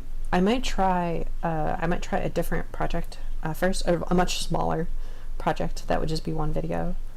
To sort of, I guess, practice on that. But you can definitely, I think, expect that in the next couple of weeks, hopefully, if not within the next month, at the very least. Yes. Yeah, so ideally, if you're interested in all of this stuff in particular, I will absolutely for sure be making videos on this. I'll have to, compose a script. It'll be a lot more coherent, and a lot less writing proofs and a lot more explaining proofs. Because this is a writing stream, and then later we'll have videos that'll actually explain them a lot better. But I'll definitely be doing that in the future. For sure. So look forward to that. But again, thank you for coming. As always, if you also, yeah, so I'll be uploading the current version as it is in this very moment to the Discord if you'd like to go in and read it there. Link in the description. So I'll be putting it there so you can read it as well. And yes, so I'll be doing that. And as always, yeah, ask me questions if you have them. But thank you for coming, and I will see you next time, hopefully. So thank you very much, and goodbye.